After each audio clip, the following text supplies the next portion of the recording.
Hello, everyone. Welcome to the Easy Allies Q4 2020 Hall of Greats debate.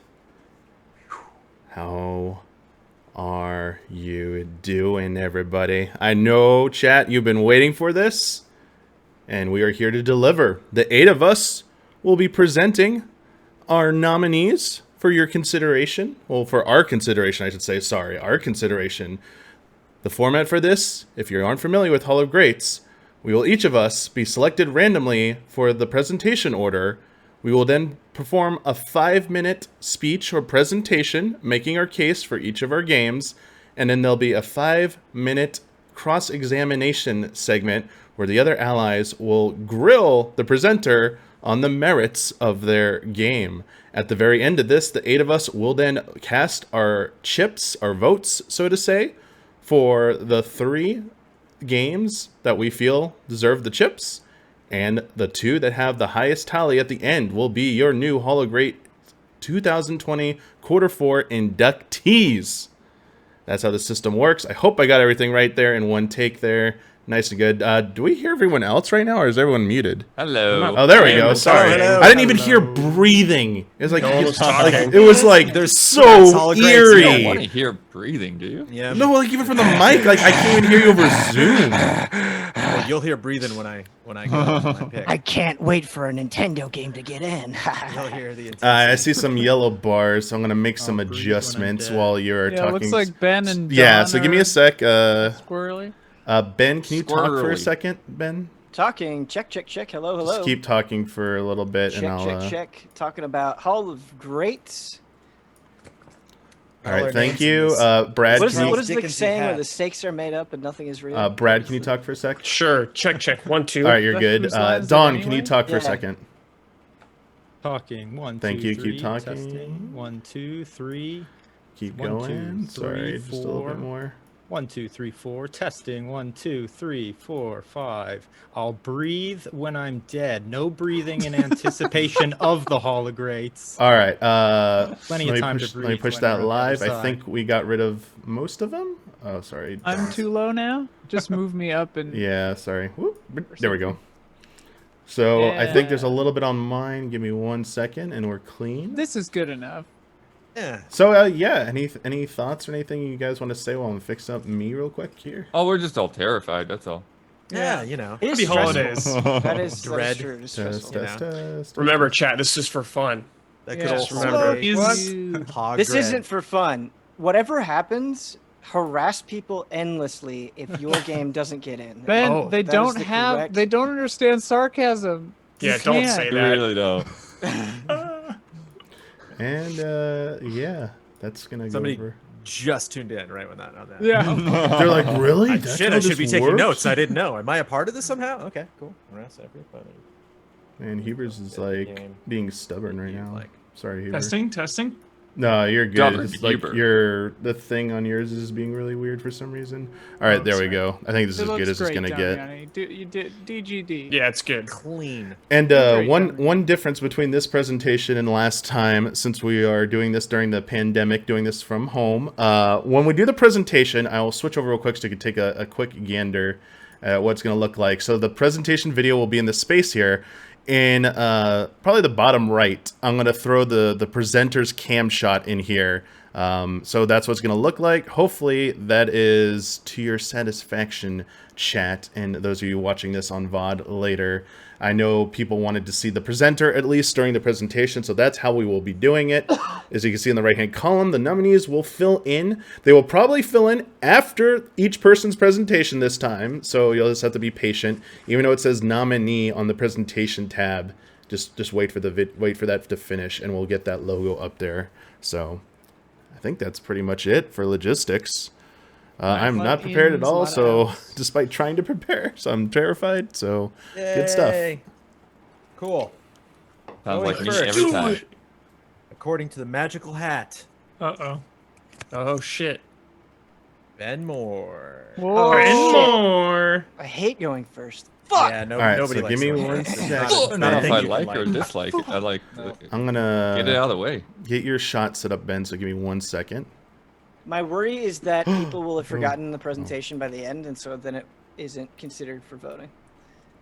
Well, is it Japanese and Nintendo? Then you'll No, be I'll okay. remind, Stop. I'll If it's remind Hollow people. Knight, you Stop. have my vote immediately. 3 votes. Hollow Knight incoming. No. Okay, I think. So I will switch over, Ben, to a shot Ben has never gone first. It'll be a shot with you and your video running in the background, if that's Okay. cool. Yep, my or- cats are jingling Christmas ornaments behind me. This will be Yay. interesting. Chat Okay, can't we can see do it, one. but I can see it. It's going That's first. bonus Good. points. Oh yeah, it's not on to the. take it's down the not It's whole on like up tree. on the tree. It's like jumping on the tree. Oh, sorry, Ben. Actually, I will keep your video. Okay, it's down. It's down. I'll keep your video hidden, Ben, until you give me the cue. So I'm going to switch over now, chat. I'm going to switch over to the Ben shot. And whenever you are ready, Ben, give me a sec. Go for it, Damiani. This is just going to be a stream of consciousness. All right. Yeah, who's timing? We're- Ian, you get we're a good. timer? Oh yeah, Go. that's my Wait, job. hold on. Let's wait, get the time. All right. Well, you saw the Yeah, game, yeah. chat. 10 gift Sorry. subs. Platinum Yeah. Book Red. I knew this was coming. I didn't see it, so we're okay. All right, Ben, I'll start whenever you start. Okay. All right. There is no just another in Silent Hill 2. No God. just another enemy, just another character, or just another room. Everything in the game is a piece of something greater, or at least it feels that way to me. Rarely does a game test your own assumptions so effectively or reveal the same sort of truths within you as it does within its characters. The protagonist, James Sunderland, is purposefully generic. There is a softness to him, an undeniable everyman quality that makes him disarming because he seems so harmless. James is looking for his wife, Mary, in the town of Silent Hill. He's confused because she somehow wrote him a letter asking him to meet her despite dying from an illness 3 years prior. So that's the basic setup, and not a terribly original one, or so it seems. A likable, if indistinct man is desperately searching for someone he cares about, yet right away you can tell something is off.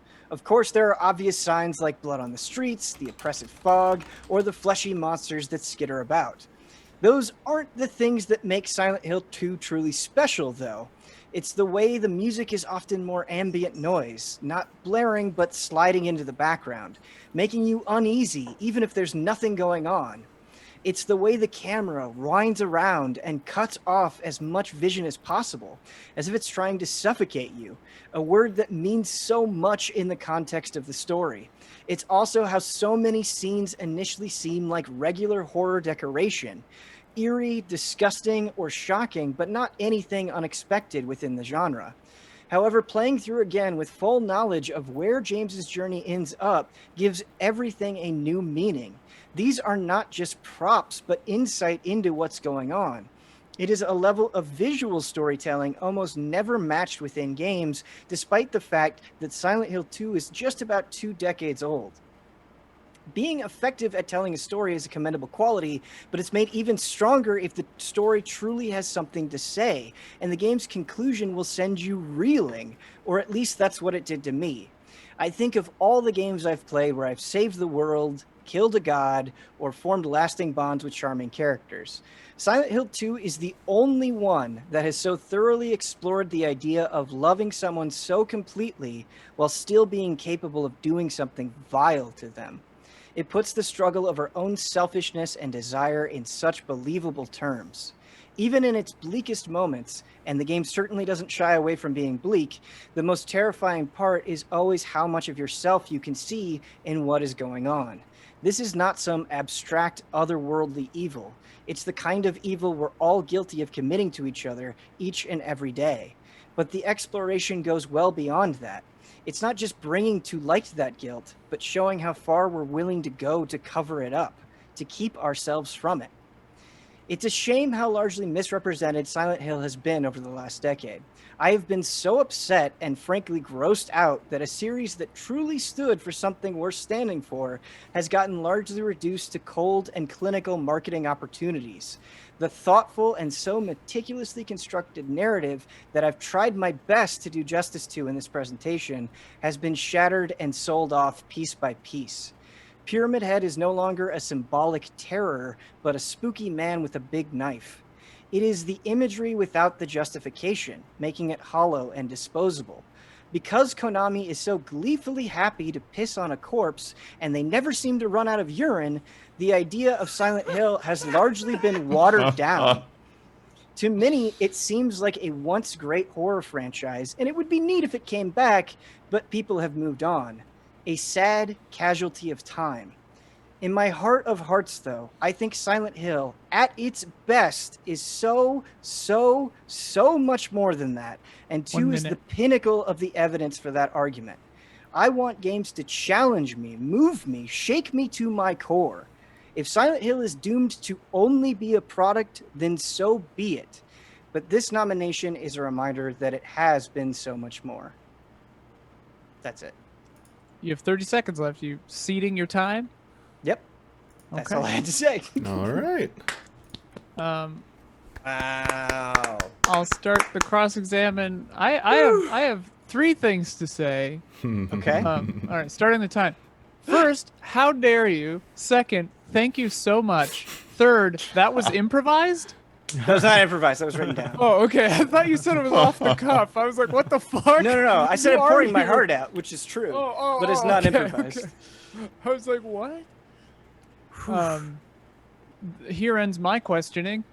Thank you. I felt I would. You- You made me a little nervous there. I feel like I'm in the hot seat. Ben, do you think Konami's disrespect and the way this franchise has been treated has soiled Silent Hill 2 in any way? If you go back to this game now, is it as good as it once was, or with all the trash that Konami has done, it's sullied it? What do you think? I don't think it has, like, it is a great thing that is still great. So I don't think it is like, oh, Konami has suddenly made this thing bad. Like, no, it's still very, very good. I think the answer to that question is it has, like, turned what should be like a joyous and celebrated and ongoing thing into something sad, right? It's something that you play and you're like, oh yeah, it used to be this good, or it used to be this powerful. And so the thing itself is still good, but it feels like such a wasted opportunity that you can't, like, you can't even believe it's possible.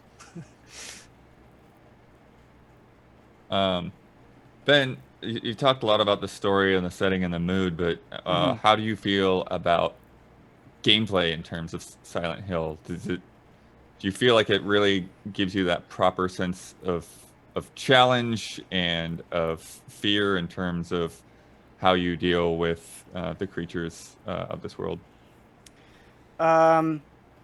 Yeah, so in my opinion, like, not all games need to, like, have all of their bars, you know, at a certain level. It's not, I don't think every game needs to tell this, like, mind-bending story, or every game needs to have the best shooting in the world. Like, I think games would be very boring if we were all trying to, like, squash them down into, like, this common degree of good. And so does Silent Hill 2 have, like, amazing combat? No, but I do think the combat that is there emphasizes the elements that I talked about, where, like, when you're taking a plank and you're hitting these things and the sound that they make and the way they skitter on the floor, that interaction is terrifying, right? And so there's a clunkiness to it. It's not, you know, it's not buttery smooth, but it has qualities that I feel like serves the narrative in an important way. Ben, I didn't finish Silent Hill 2 because I got stuck. Yeah. And I thought, I could have sworn, I looked at the map and I'm like, I've checked every door. They're all X marked. I guess I'm done. Would I be poisoning the experience if I played, like, with a guide, or if I had, like, a playthrough up to, like, help me get through those parts? Or is that, is like getting stuck and, like, kind of being frustrated at the game, is that, like, strangely part of it? Or Yeah, that's a good question, and I don't think there's a right answer. So, I was actually just playing it today to refresh myself for this presentation, and I remember when I first played it, which was when I was in high school, I got really frustrated at the apartment part, which is very early on in the game, and I was like, I just remember, like, getting lost and everything being confusing. But playing it today with fresh eyes, it's a disorientation that kind of sucks you into the world. And I had a much different read on it than I did initially. And what was once, like, annoying and aggravating to me took on a whole different meaning. And I think that happens right with any sort of media, right? Like sometimes you watch a movie and you hate it and you watch it later and you're like, oh no, there's something there. And so, I can't speak to your individual interpretation, but I had a better time with it than I did originally. And as far as like playing things with a guide, I think if you get stuck, right, and you want to see the journey through, I don't think there's any harm in looking something up. You just run the risk at maybe revealing a later story moment. And so I do think there is risk involved, but I don't think the act itself is like wrong. Cool. If you don't have any nostalgia for it and you had never played, let's say, Silent Hill 2, would it be as strong? Do you think it'd be as strong of a experience for someone that's just now, maybe that has played a bunch of current survival horror? Would they be impacted by it? Mainly talking about gameplay. Yeah, a very good question. Also one that is impossible to answer accurately, right? Like I'm coming at this. Okay. Can I Good job, can I Ben. just finish the answer to the question? Oh, please? I think No. we didn't discuss that. We did have sorry to bring up behind didn't the we scenes mention stuff. that they could finish their thoughts? We had or some something? feedback that you should be able to finish your thought. Oh. That was I one of the think we did read criticisms. I don't I thought think we had so. talked about Sure, that sure. once, but maybe I we thought we previous did rules, too. no, but yeah, if we seems I thought fair. we said that we seems should good. amend that because it seemed kind I'm of up for either way. shady. I think it was brought up. Bossman's not I here, also- so we control our own fate. I I, think it's fine. I didn't give a 1 minute warning in the deliberations because I normally don't, but I could also do that. I think people should be allowed to finish a question that they're on, but no questions after that. I concur. personally think that's fair. Sure. I think Agree. that is good. Okay, so to answer your question, I can't, I can't go back in time and or wipe the memories from me. Like I'm coming at this the way that I'm coming at this, and there's nothing I can do about that. But what I will say is, Silent Hill 2 is a challenging game, right? And so I think it is very easy to go into it and be like, well, I've heard this is so good, so it better impress me right away. And it's not going to. You're going to think it's dated. You're going to think the voice acting is bad. You're going to get frustrated. You might get lost. It's something that you don't appreciate until the end. It is, when I say nothing is out of place, I mean it. Like you have to see all of it to really form an opinion on it. And I think if you're willing to get to that point, it's hard for me to imagine not appreciating it on some level. And chat pointed out it was the birth of doing great Damiani, which That's a point in its favor. I would say, Ian, so you don't have to interrupt people. Like if someone goes over time, when they're done with their answer, then jump in and be like, okay, that was it. That was the last one. Yeah, before and I the mean, I next don't know if you person's can going to hear the ask. alarm go off, but No, I couldn't. not. I didn't hear it that time. No. okay. But you do want the 1 minute warning during your presentation, yeah? Yeah. Mhm. Oh yeah. Okay. Okay. Okay. All right. Who will be going Who's next? next? Good job, Ben. Next on Thank the you, list Great job, Ben. is Great job. Michael Damiani. Yay. Give me 1 second. Pew pew. Pew. This is my camera, right? Anyone who brings Hollow Knight, you have my 3 votes. You don't even What need did to you say do it? anything. Why would you? Thought that would be for- too Why dirty. would you Vote for say that like Silent Hill during the 2 though, presentation? No, I it know didn't. Not even someone's supposed to tell brain. Yeah, people your say that numbers. before the damn thing. No, it did. Damiani, I'm switching Thought my about pick. it. You're switching your pick. Audible. Great. Audible. All right. Well, You cut a got video real that. fast. All right. Let me switch over to my shot now. All right. She's. It's like- she's I don't know if singing. anyone brought it. I'm just assuming. The Huber game of the day is Hollow Knight. Yeah. Give it to the game and the presentation. Huber magic word All right. is All right, Damiani, when you start, I'll start the timer. Sure. You can start it now. So for my pick for the Hall of Greats, this is another pick that is free from the shackles of the past, because before we had to worry about versions of games and stuff like that. You know what? Toss it all out the window, because my nomination this time for Hall of Greats is none other than a game with a review copy provided by PlayStation. Shadow of the Colossus. Whether it's the 2018 remake or the original version, this game is one of the games that really took me to a place where I felt video games could do so much more than just be about the game itself.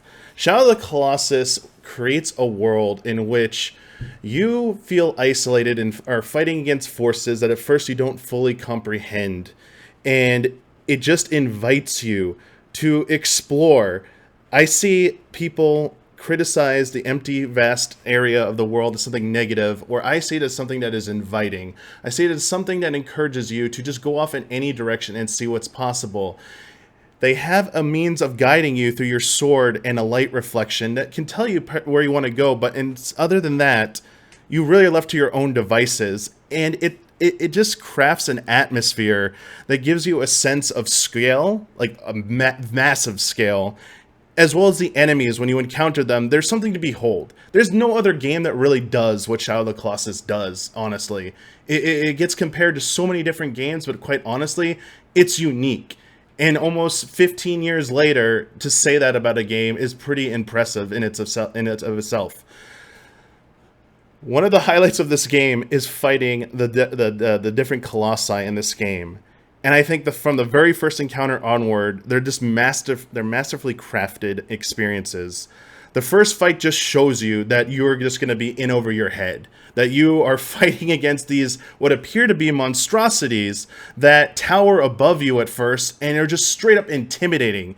Never mind the fact that there's like the challenge of tracking them down, actually scaling the environment, traversing it to actually reach their domains. And then you have the encounter itself and these behemoths, having to scale them, having to fight against this living creature.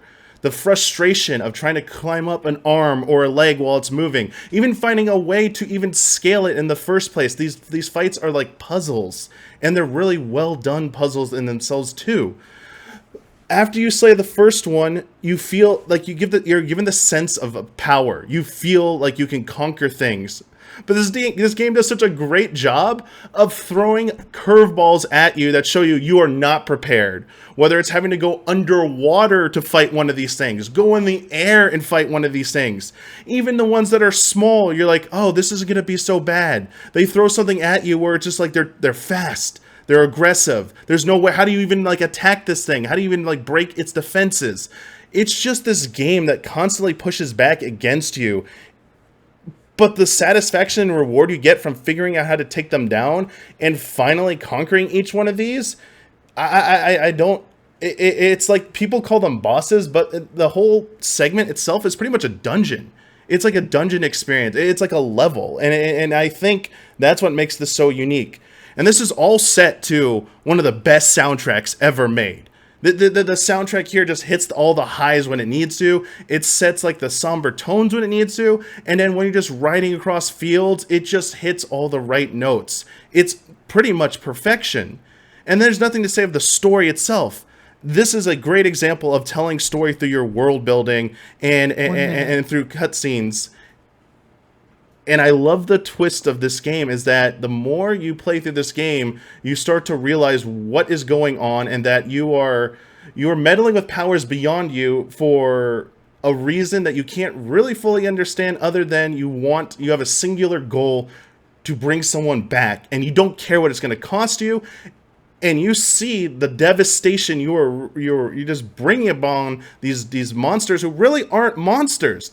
It's a great tale that shows you that even good people with good intentions can do really devastating things. And at the end, it's the old adage, "Were we the bad guys?" This is like one of the best examples of that.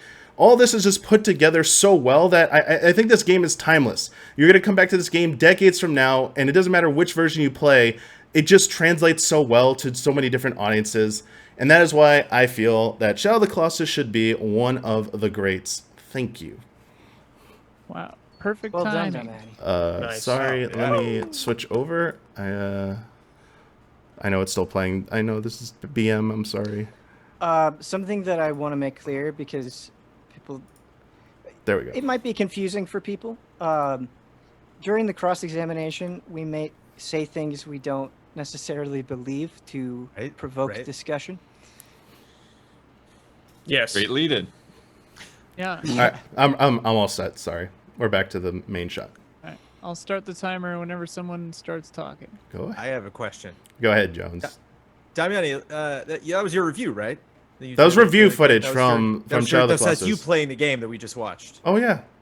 Looked like you were struggling in some parts there. Did you not listen to what I said in my speech? No, I did. I was Okay. just. Were there any points where you struggle with like combat grappling? Was there any part where like you wanted him to go one direction and he went the other? Do you think there's like a little like a wobbliness to the game that gets in the way sometimes? That does happen, but the controls almost always are doing what they are supposed to do. This is something, yes, you'll see me get angry at games, and you'll see me get angry at playing Shadow of the Colossus. But it's not necessarily because the controls are flawed. It is because the forces of the physics of trying to fight against these giant colossi, they're not supposed to be easy. When I first played this game, yeah, I got upset at it because, like, why can't I just climb up this? Why is it not doing what I'm telling it to do? Like, I'm holding up, it's going up, but, like, you're getting flung around. Like, it's supposed to be challenging. It's supposed to be difficult. That's why the hardest thing for me to grasp in this game when I was younger is that this is the game. This is the point of the game. If it was easy, if the controls like were finessed like that, it would be too easy, and then you wouldn't feel the struggle. That might not be for everyone, but to me, that is the meaning of the game. And I fully understand when something happens, it was because the monster turned. It started to move. Things are shifting. It gives you cues where you need to shift your balance. If you just like hold your balance and like plop down like and crouch, you'll be fine. Or you find a safe spot. There are points. It is very well communicated, and there are tells for all of that stuff. And you're supposed to fail at first and learn through failure, and then realize, oh, I was supposed to do this. Or if I just shot that shoulder, I could have made him stop moving over here, and it would have been easier to traverse. It's the game's way of informing you, maybe try a different way of tackling this monster. Damiani, hopefully this will be quick. This is one of my favorite. So far, you guys have brought two of my favorite games that I didn't already get into Hall of Grades, so this is great. But I can't replay this game because I know too much. Do you think that's a detriment? That like the replay value is hindered by the truth? I mean, that's unless you're a sociopath, I guess. I mean, I would argue value is hindered by the truth. I mean, yeah, I feel this is a very personally tailored question. If emotionally this wrecks you because you know what's going to happen, I think the game succeeded in what it was trying to do. I also think, though, that this is a game you do not have to replay to the finish once you've completed it. I think just going through and doing the first Colossus fight is just fantastic and is satisfying in of itself. I think you do not need to fully replay through this game again and still get a lot of satisfaction from it. However, I don't think it's that long of a game, so I think it actually is easier to replay. And I obviously it's a game. There are game mechanics to this, and there are like boss rush things and stuff like that if you want to try that. But from a purely like just default standpoint, I think just the first Colossus refight is just like perfection to me. It's like good to play it once a year. Just do that again. Like, man, love this game. I had a great feel. Damiani, you talked about them being living, breathing creatures, and I think that is a really interesting way to describe them, because I think, you know, the argument that you're trying to make is how like exciting and terrifying it is to be on top of them. Do you think what you're describing is undermined by the fact that you're literally stabbing glowing weak points, which could be like argued as like a super very video gamey thing? Do you think it kind of takes away from the believability of these creatures? I mean, it is. So yes, it's a video gaming mechanic, and I think I think you go a level beyond maybe like what people are willing to do if like you literally stab it all over the place, figure out like where it might be most vulnerable. There are definitely other ways to handle it. We've seen games that have come in years since that definitely do a better way of communicating. That might be a weak point, like, oh, you knocked off a hard piece of a monster, now there's its soft underbelly, maybe you should do that. In fact, when you I feel like they only light up when you use the sword usually to illuminate them for the most part, unless you take too long, and then the God voice will come in and say, maybe you should try this. And even that you could turn off. But I think when you look at most of them, it's kind of self-explanatory where some of their weak points are. Like the head. Giant monster, maybe stab it in the head or stab it in the back, or a monster's carrying a giant blade, stab it in its wrist and it'll drop the blade. Like, oh, so I feel like some of it makes sense, not all of it is apparent. And yes, it does look it's definitely a video game. It's a product of its time with that mechanic. However, I do like how it tries to at least stick within its lore of that you have this blade that guides you through to where you need to go. It also helps you figure out what you need to do on these monsters and stuff. So it's kind of like a double-edged sword, a little bit like that, I guess. There's sigils powering magical constructs. No further Nice job, questions. Damiani. Good job, Yeah. Damiani. We done it. All right. And I love this game. Uh-oh, This is I the game we brought to think New York to Ian pitch got- game trailers to MTV. There This we is go. the review. Oh, really? Yeah. Sat in an office with all the MTV executives watching my Shadow of the Colossus. It is so genuinely funny when, like, you know, your job is to bring up a complaint against a game you love, right? To Yeah, try yeah. to cross-examine, and you Masterpiece. see people in chat that are like, "Fuck you, man! You shut up, dude! Yeah. Shut the hell up, man!" It's also really hard when It's like, you want to these are two of my favorite games of all time. Yeah, it's no, it's- hard for me not to Yeah. jump in and be like, well, actually, it's this and this. Like, Well, Oh, you better, yeah, they try to you better defend buckle rather up than for accuse. this whole night also then. defend. Yeah. Are they all just A bangers little bit of a after tease. bangers? I mean? all right. You better buckle All right. up for Michael All Huber. right, give me 1 sec. The twist is that you brought Hollow Knight. The reason I kept bringing it up is because I was gonna bring it last Hall of Greats before we delayed this one, but now the moment has passed, so I didn't bring it. One And then everyone was sec. talking about Silk, Hollow Knight, Silk when Song. you gonna bring it? The Silk Song's hype was strong. Yeah, it was You really cannot cool vote for your seeing own, right? Silk Song in that All right. No. direct. Wait a minute. I'm going to switch over to your cam shot now, Huber. Ooh. And then just let me know when you want me to start your background footage. Let's just dive right in. Let's do it. All right, here we go. Go. So I love video games for many different reasons. Sometimes I want to be challenged mentally, it's challenged physically, but also I love the simple pleasures. Simply carving your way through a shopping mall in Dead Rising, decimating zombies, leveling up, picking up anything you can get your hands on. Dead Rising 1 is a stone cold classic.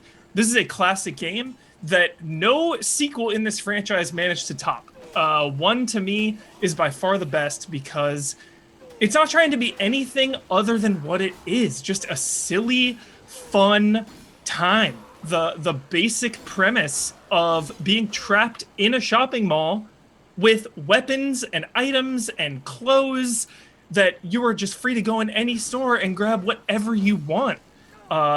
Subsequent sequels just, and video games in general sometimes just try to do too much, I think. Like Ben was saying earlier, like not every game needs to have 10 out of 10 across the board in every single category. I just absolutely love Dead Rising. I love picking up all the weapons. Like, they're all so different. And just the progression. Like, leveling up really, really matters. It's simple, but there's still such a sense of discovery. Finding all of the juices and combining those and into making different potions, or taking weapons like a frying pan and putting it on a burner and then using that as a special weapon. There's all these combos you can find.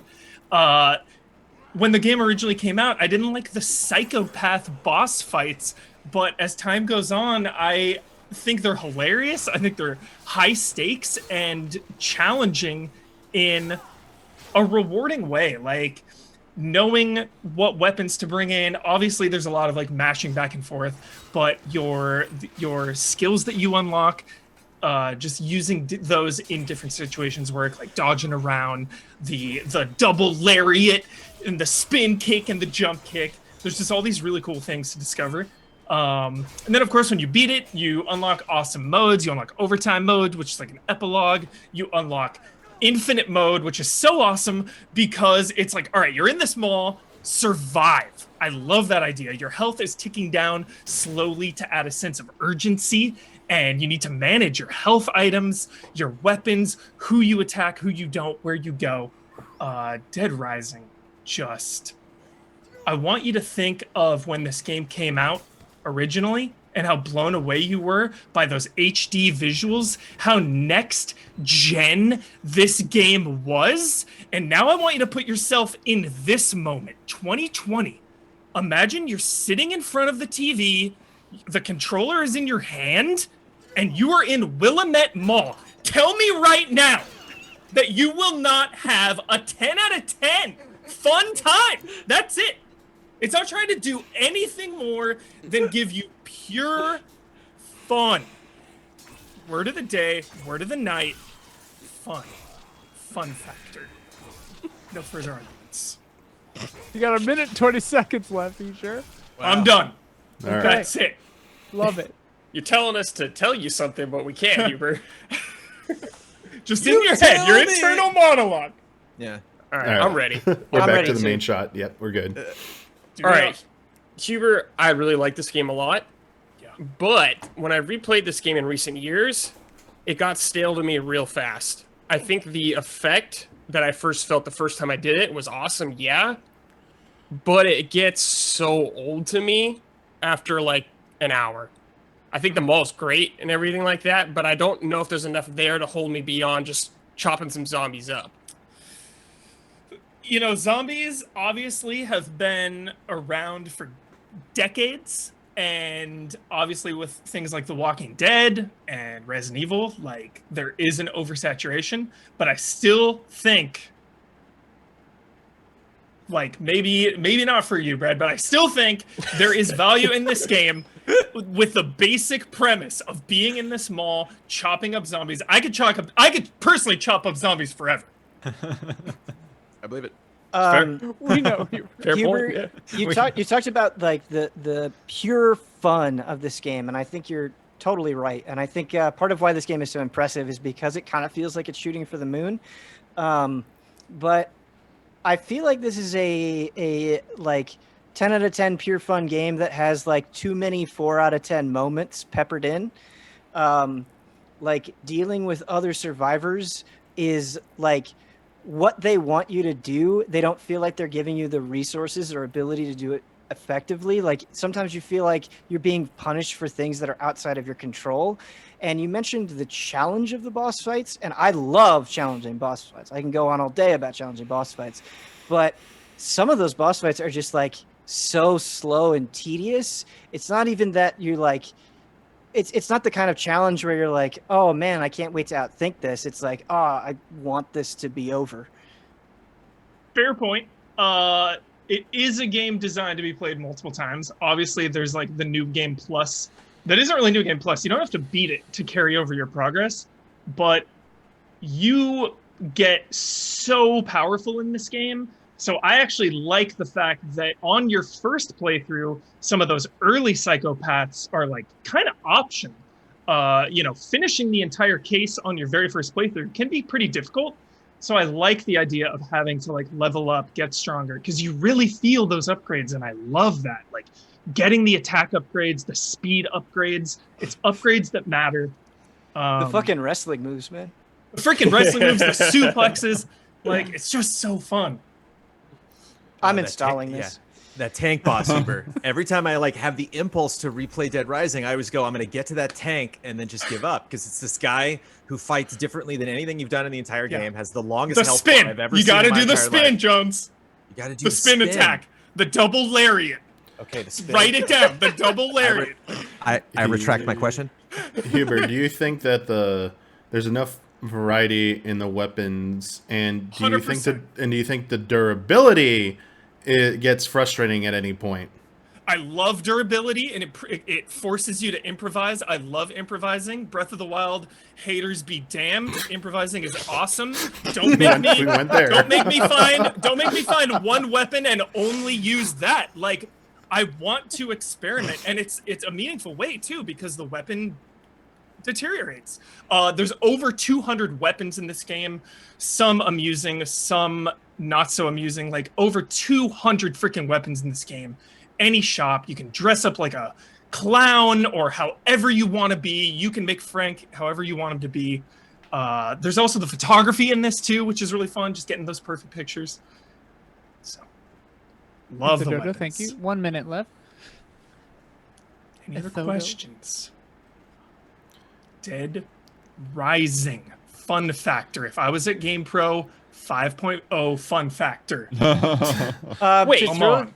To throw the same question back at you that you did to me, I feel like Frank West has gotten worse as a character because of what they've done with him later on.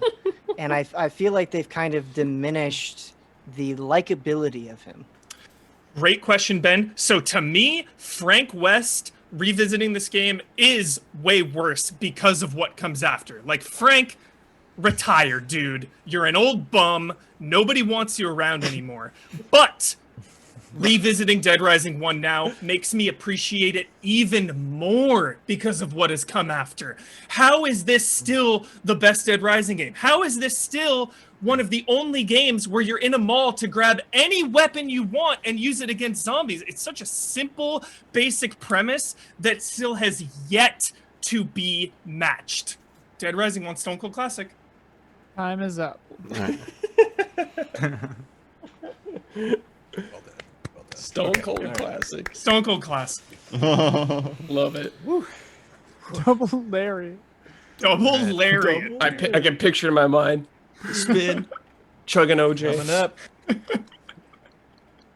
Ian Hay. Uh-oh. Right. I have a video, so you guys will have to. Oh, yeah. Oh yeah. So you don't Yeah. want your camera on there either. The So Dead Rising we're just gonna triple play the pack is video. 17% off on Steam right now. Just Only buy one. 2 is great. 2 is good, but just only buy one. Do you want I the like rest? 2 better. Would you like all of us muted during the video, Ian? It doesn't matter. Okay. You can leave them up. I don't expect much Sure. of a vocal reaction. But yeah, I don't need to have my face up because it's Okay, supposed to I be- won't do that then. So there won't be any cams for this shot chat. It'll just be the video presentation. So But all of you will have to turn on yes. the audio on the stream. Switch so audio. Yeah, but so don't- get ready to switch can over. I'm Talk gonna as actually little as you possibly can. yeah. Yeah. And I'm gonna full screen it for you as well, Ian, when we switch over. So just give me the thumbs up and I'll switch over to the video. Whenever.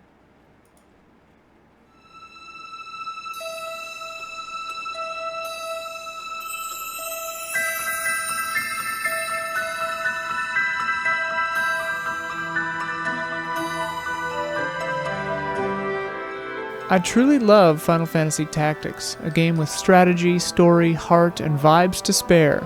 Released for PS1 by then Squaresoft in 1997 for Japan and early 98 for the US. FFT built on the legacy of creator Yasumi Matsuno's Ogre Battle series by expanding the possibilities of the fledgling tactics genre, and it introduced us to the world of Ivalice, which has become a beloved setting in the world of Final Fantasy, being used in Tactics Advanced, Vagrant Story, and Final Fantasy XII. And I guess 14 as well now? Cool. But enough history. What makes this game so special? Well, the story for one thing. This is a complex tale of politics, war, trust, deceit, demons, plots, schemes. It's a complicated tale to be sure, maybe even one that might inspire a trip to a wiki or two. But I personally would take a story that is thoughtful and dense, that makes me think and read up and talk to others, over a more straightforward affair. No shade on other games, I'm just saying this story is wild. This game just feels good to play. It's a tactics game, and an old one at that, but I argue it 100% holds up to this day. Planning and executing fights is really fun and satisfying, and the different jobs make for many different ways to approach the game and team construction. Speaking of jobs, this game has so many jobs. I love a good job system, and this game has one of the best. Nothing feels better than finally getting a character set up in a job you were excited to try out, or shifting a character between jobs to fit your whims or a certain challenge. Challenge is a bit of a sticking point with this game sometimes, because depending on how much you grind, it can become fairly easy, but I think that's mostly up to the player and how much grinding you feel like doing. You can totally play through this game without grinding or trying to min-max, and do very well for yourself. Besides, there's something really satisfying about grinding in this game to me. One of my favorite things to do is grind up a calculator in the early-ish part of the game, and then just roll everyone with absurd math powers. It's a hoot. I think grinding up a calculator is an example for me of one of this game's strongest aspects. And it's a little hard to define. The vibes. Through a combination of graphical style, through lovely pixel art, the wonderful soundtrack, the earnest and well-rounded characters, and gameplay that feels, for me at least, like stepping into a damn jacuzzi, this game has some of the warmest and best vibes in the gaming industry. Just thinking about this game makes me feel warm inside. I feel like it's winter '98, and I'm in my basement cozied up with the fireplace on. The gentle whir of the PS1 CD drive peppers my ears during quiet moments. I'm young again, except this time I'm not phenomenally depressed. I think we still feel the legacy of this game, too. I feel a lot of Final Fantasy Tactics in Three Houses, for example.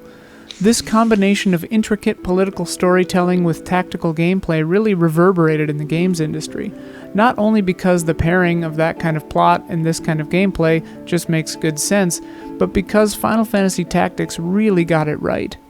So I urge you this Hall of Greats to vote for Final Fantasy Tactics, a veritable legend, a complex, beautiful, cozy game with a ton of heart that's still great to this day. War of the Lions on Switch, when? All right. Beautiful. Fantastic pick. That edit too in the beginning, really good editing. In Yeah, that, shout that early out to part. the game trailers retrospective. Oh, that's what that was. Oh yes, I knew I Oh, recognized wow. that from somewhere. Yes, It yes. was the War of the Lions trailer, and then footage from the retrospective, and then a trailer from in-game or something. Good stuff. I have two questions I really want to ask. Okay. Whenever we're ready on time. I started it when you started talking, so. Okay, well, so the first question I have to qualify because I played this game when I was very young, and I loved it. Dude, just even thinking about that opening cutscene where they're riding in on chocobos, and So you're good. absolutely right about the vibes. Like, it has incredible vibes. This game always kind of occupied like a bittersweet place in my heart, though, because for as much as I loved it, it was actually kind of the opposite problem of what you were talking about in the video, where I felt like I would go into battle and I would just get obliterated, and I didn't feel like the game was doing a very good job of getting me up to speed. I'm sure now that probably wouldn't be a problem since I'm much older and more experienced, but I remember that always kind of being sad, of like kind of a feeling like I was running into brick walls with the game. It was that way for me as a kid too. And yeah, I played it again. I didn't finish it all the way, but I played it as an adult, and that was not a problem for me anymore. So yeah, if you have any experience with other kind of tactical games, but yeah, it's not an easy game. I think if you've been grinding, it can be pretty easy later, especially if you have like a calculator or something. But yeah, you have to be diligent. It's not an easy game, I guess. But it can be if you've ground it up, I guess, is what I kind of meant to say. But yeah, it definitely offers a staunch challenge, especially in like the first or like early middle, I think, is maybe when it's the hardest, if memory serves. Oh, go ahead. Sorry, I just had one more question, because kind of revisiting this game today is actually kind of a little bit frustrating, because it sort of feels like there is no definitive version, where the original version of Tactics has a not so great translation, but like if you play War of the Lions on PSP, which I've done, it just doesn't run as well as it should. And so I Yeah. feel like it's kind of in this like weird place where it needs kind of a definitive edition. War of the Lions is on phones, which is where I have it right now. Obviously, it's not my preference. I really, really wish this was on the Switch, because it would just be so perfect. Or, I mean, if they even did like PS1 Classics kind of a thing again for PS5 or something, that would be amazing. But yeah, I wish there were more versions of it, or more modernized versions. I would put that as a fault on Square Enix, not as a fault on the game, though. Fair. I was confused. Which version were you presenting? The PS1 version or the War of the Lions? My understanding is that the rules on Hall of Greats have changed to just be all versions. of Okay, this all game. versions. But Okay. I mean, if I had to pick, it would be War of the Lions just because it had some cool new character classes, the Onion Knight and the Dark Knight. I think it's what it's called, and some really cool CGs, like new cinematics and stuff. How But yeah, how do War you of the feel Lions, about being able to break this game pretty easily? I love it. I love Really? it. Personally, like, I mean, I talked about it in my video. Like, I love making a calculator and then just standing in one place and going through all the options until I see one that hits everyone and then doing it and then they all die. I think it's hilarious. But I mean, like, to me, what makes that okay is that you don't just get that for free. Like, at least in my experience, the ways I know about it is like you have to work for it. You have to grind it and be intentional about doing that. Like, because that's how I wanted to do it. So, and I was just kind of dicking around, you know, calculators are hilarious. But yeah, breaking it is half the fun for sure. Yeah. Would you 40 say seconds. that Final Fantasy Tactics is a perfect example of job systems being sick? Yes, I would, Ben. Yes, I would. Thank you. The, Would you? Yeah. the That's how I only, fell in love Yeah, with yeah. job systems. in the There's only first one place. thing negative I ever hear about Final Fantasy Tactics from everyone who's ever played it, and it's what you also argue is one of the best points about it. It's the open nature of the paths you can take based on your job system. However, one of the core elements of the game is the save system and how they design saves when they encourage you to save in the game. And there's a very common thing that happens to a lot of players. I've heard that if you stick to one save file and do what the game encourages you to do, you can actually get stuck at points. This Ben was sort of talking about the challenge, but the game's own design can paint you into a corner sometimes, especially if you experimented with a certain build. Some call that old school design. Do you think that holds this back in any way? Or, you know, potentially people losing up to like 10, 15, 20 hours of gameplay. Is that something you still view as acceptable? Or what do you have to say about something like that? I'm personally unfamiliar with this. Like, this has never happened to me that I got caught somewhere. So I don't know if I can speak directly to it.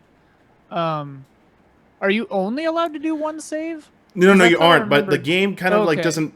It's old school, but like, obviously you can make multiple saves. But like that's the nature of the game. This can happen in a lot of old school games. To clarify, so it's not unique Yeah. to this game. I'm just I mean, saying like ever the potential since- for this to happen. Ever since my PS1 Tomb Raider save file got eaten at the like final boss and I lost everything, I've been like a meticulous multi-saver. So I guess I would just encourage that.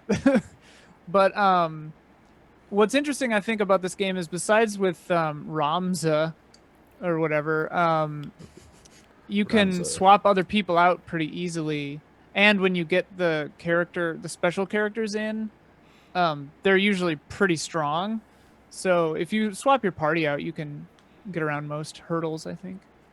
We're out of time for that. So Good job. Nice. Nice. Yeah. Nice. Wow, done. Good job, everybody. Good job. it's a hell of a Hall of Greats. Yep. Coming up next, Heavy hitters. Yeah, this is a bonkers one. Brad Ellis. All right. I have no video or anything. Yes, like that. I won't switch over. I'll just hit the music when you tell me to. I got Brad. a track. Yeah, just a track. Aw. Get prepared. I hope it's Melody and Medley, dude. Wait, how will we be able to hear it while you're talking? I think this is more we for actually can't. chat. It's just for chat. Yeah, this is Okay. more for chat. I mean, it's not. I mean, just All right. wait. Just wait. You'll see. All right. We'll picture Okay. it in our minds. Are you all ready? Mm-hmm. Okay, here we go. The game I am bringing today is something very special to many of us here. It's a game that took the industry by storm, challenging the trends of its time and inspiring a brand new genre of games. It's something I've personally played several times over the years. No matter how many times I revisit it, I'm still impressed by its design.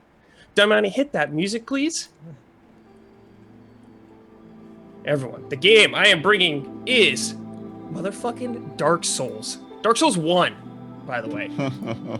I was going to bring the remastered version also, just because it runs at a way better frame rate and includes Artorias of the Abyss, one of the best expansions of all time, baby. Now, As all of you know, From Software has made several Souls games over the years, and while I enjoy all of them, I feel like Dark Souls has a few elements that make it a stronger candidate for this.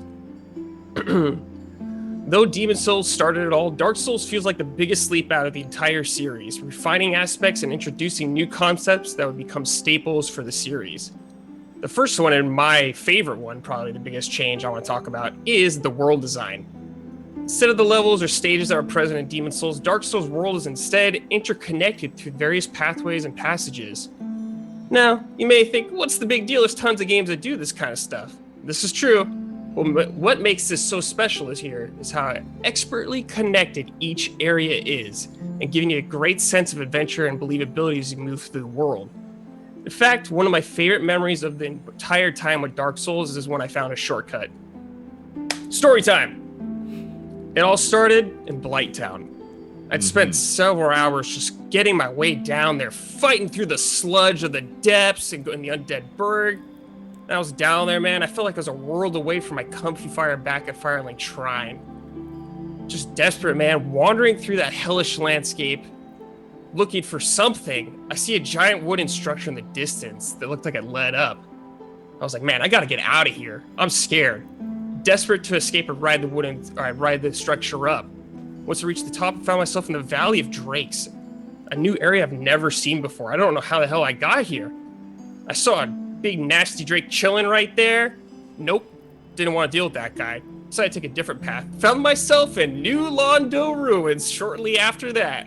A cold and lifeless domain of death. After going through, I quickly discovered I couldn't kill any of the ghosts here with strength alone, so I made a desperate escape since it had been a long time since I rested at a bonfire. So I was running away from my life. I saw an elevator, decided to take it. So anywhere seemed better than here, rode it up. And to my surprise and delight, after I stepped out of the elevator, I see the sun.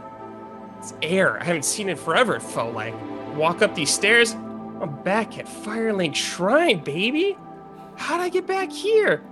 It felt like I returned home after a long and dangerous journey. I was back home in the Shire after going to Mordor. That's what it felt like.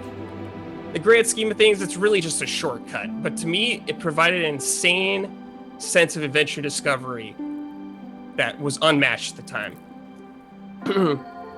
Now, there's also a couple sweet things this game has that Demon Souls didn't, which is a bunch of the secret areas. Now, these aren't just, some little room, like a treasure chest. No, I'm talking huge zones, man.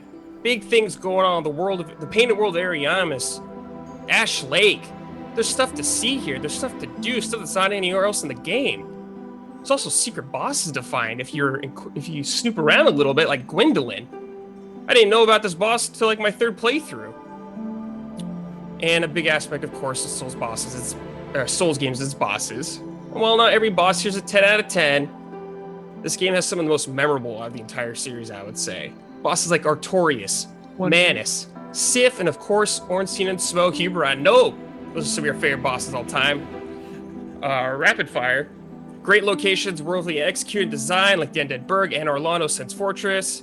Covenant system is sick, introduced there. Hunting people in the Forest is one of my favorite memories of this game, being in the Forest Covenant also. Like I said, the Artorias the Abyss expansion was incredible, expanding that universe. Traveling back in time, getting to see Ulasil destroyed by the Abyss. And of course, the gameplay. Phenomenal, Tight controls, everything feels great. You know what you're getting into. The Estus Flask that's also introduced here was a nice little system that made it a little easier to get into the game without feeling like you run into a dead end if you run out of items or something like that. Awesome lore, awesome music also. Dark Souls Remastered is an incredible game that's worthy of all of its praise over the years. Its world is a joy to explore, gameplay is challenging and rewarding. The lore and storytelling is outstanding, and the bosses are some of the most... Damn! Shit! I mean, that's accurate. The bosses are shit! That's Brad it. Ellis, Dark Souls. Can I hear ask? Is it time? Yeah. Sorry. Brad Ellis, tell me why. Tell me why. Tell me why the bosses are so good in this game. What is it about Dark Souls 1? Tell me on Dark. Yep. Hey, I would say it's the What unexpected is it? nature of a lot of it, about throwing you off your game. a lot of the bosses, I would say, compared to the ones you've seen a lot now, but this is a lot that started a lot, or this is the game that started a lot of those trends, especially like the dual boss. That was kind of the Ornstein and Smo moment. You know, you did this whole big build up going through in Orlando, and you get this boss fight, not one, but two, and you're like, all right, maybe I'm cool. Nope, they fight at the same time. You got to fucking deal with it. And the bosses tie in super well to the lore, which I think really helps strengthen like their backstory and anything like that. Brad. Yes. So I obviously like not all areas or all bosses or whatever are going to be equal, right? That's expected. Correct. You're going to like some things more than others, but I think Absolutely. I would make an argument that Lost Izalith is the worst area in any Souls game. And in fact, it's kind of accentuated because it comes so much at the end of the game that I feel like it kind of hurts the end of the game a little bit. The worst area of any Souls game, I would not agree with. I think there's definitely worse areas than that game. But the thing I like about Lost Izalith, Ben, is it's super unique from a design perspective, an architectural design, and it's not too long, which I think helps. And of course, it has unique enemies you're not going to see anywhere. But I will agree, it's not one of the shining areas in that world. Brad, I think potentially one of the most frustrating parts of Dark Souls specifically is dying due to fall damage. And I feel like there are a lot of points in this game where they just put you in situations where you're going to fall off and slip off of very tightrope type sections over and over.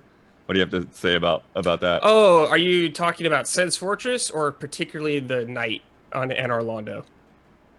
Both, yeah. I mean, both. Okay. Sen's Fortress I and actually Orlando are really both like bad that about it. blood because it's such a rare thing in 3D games like this where pitfalls actually are a huge factor of death. It's something we're used to like in platform games, but when you get in a 3D action RPG where death could come at any moment if you're not careful, I think that's great. I love that. And I think it's not as bad Bloodworth in this case because the rollbacks aren't usually too bad.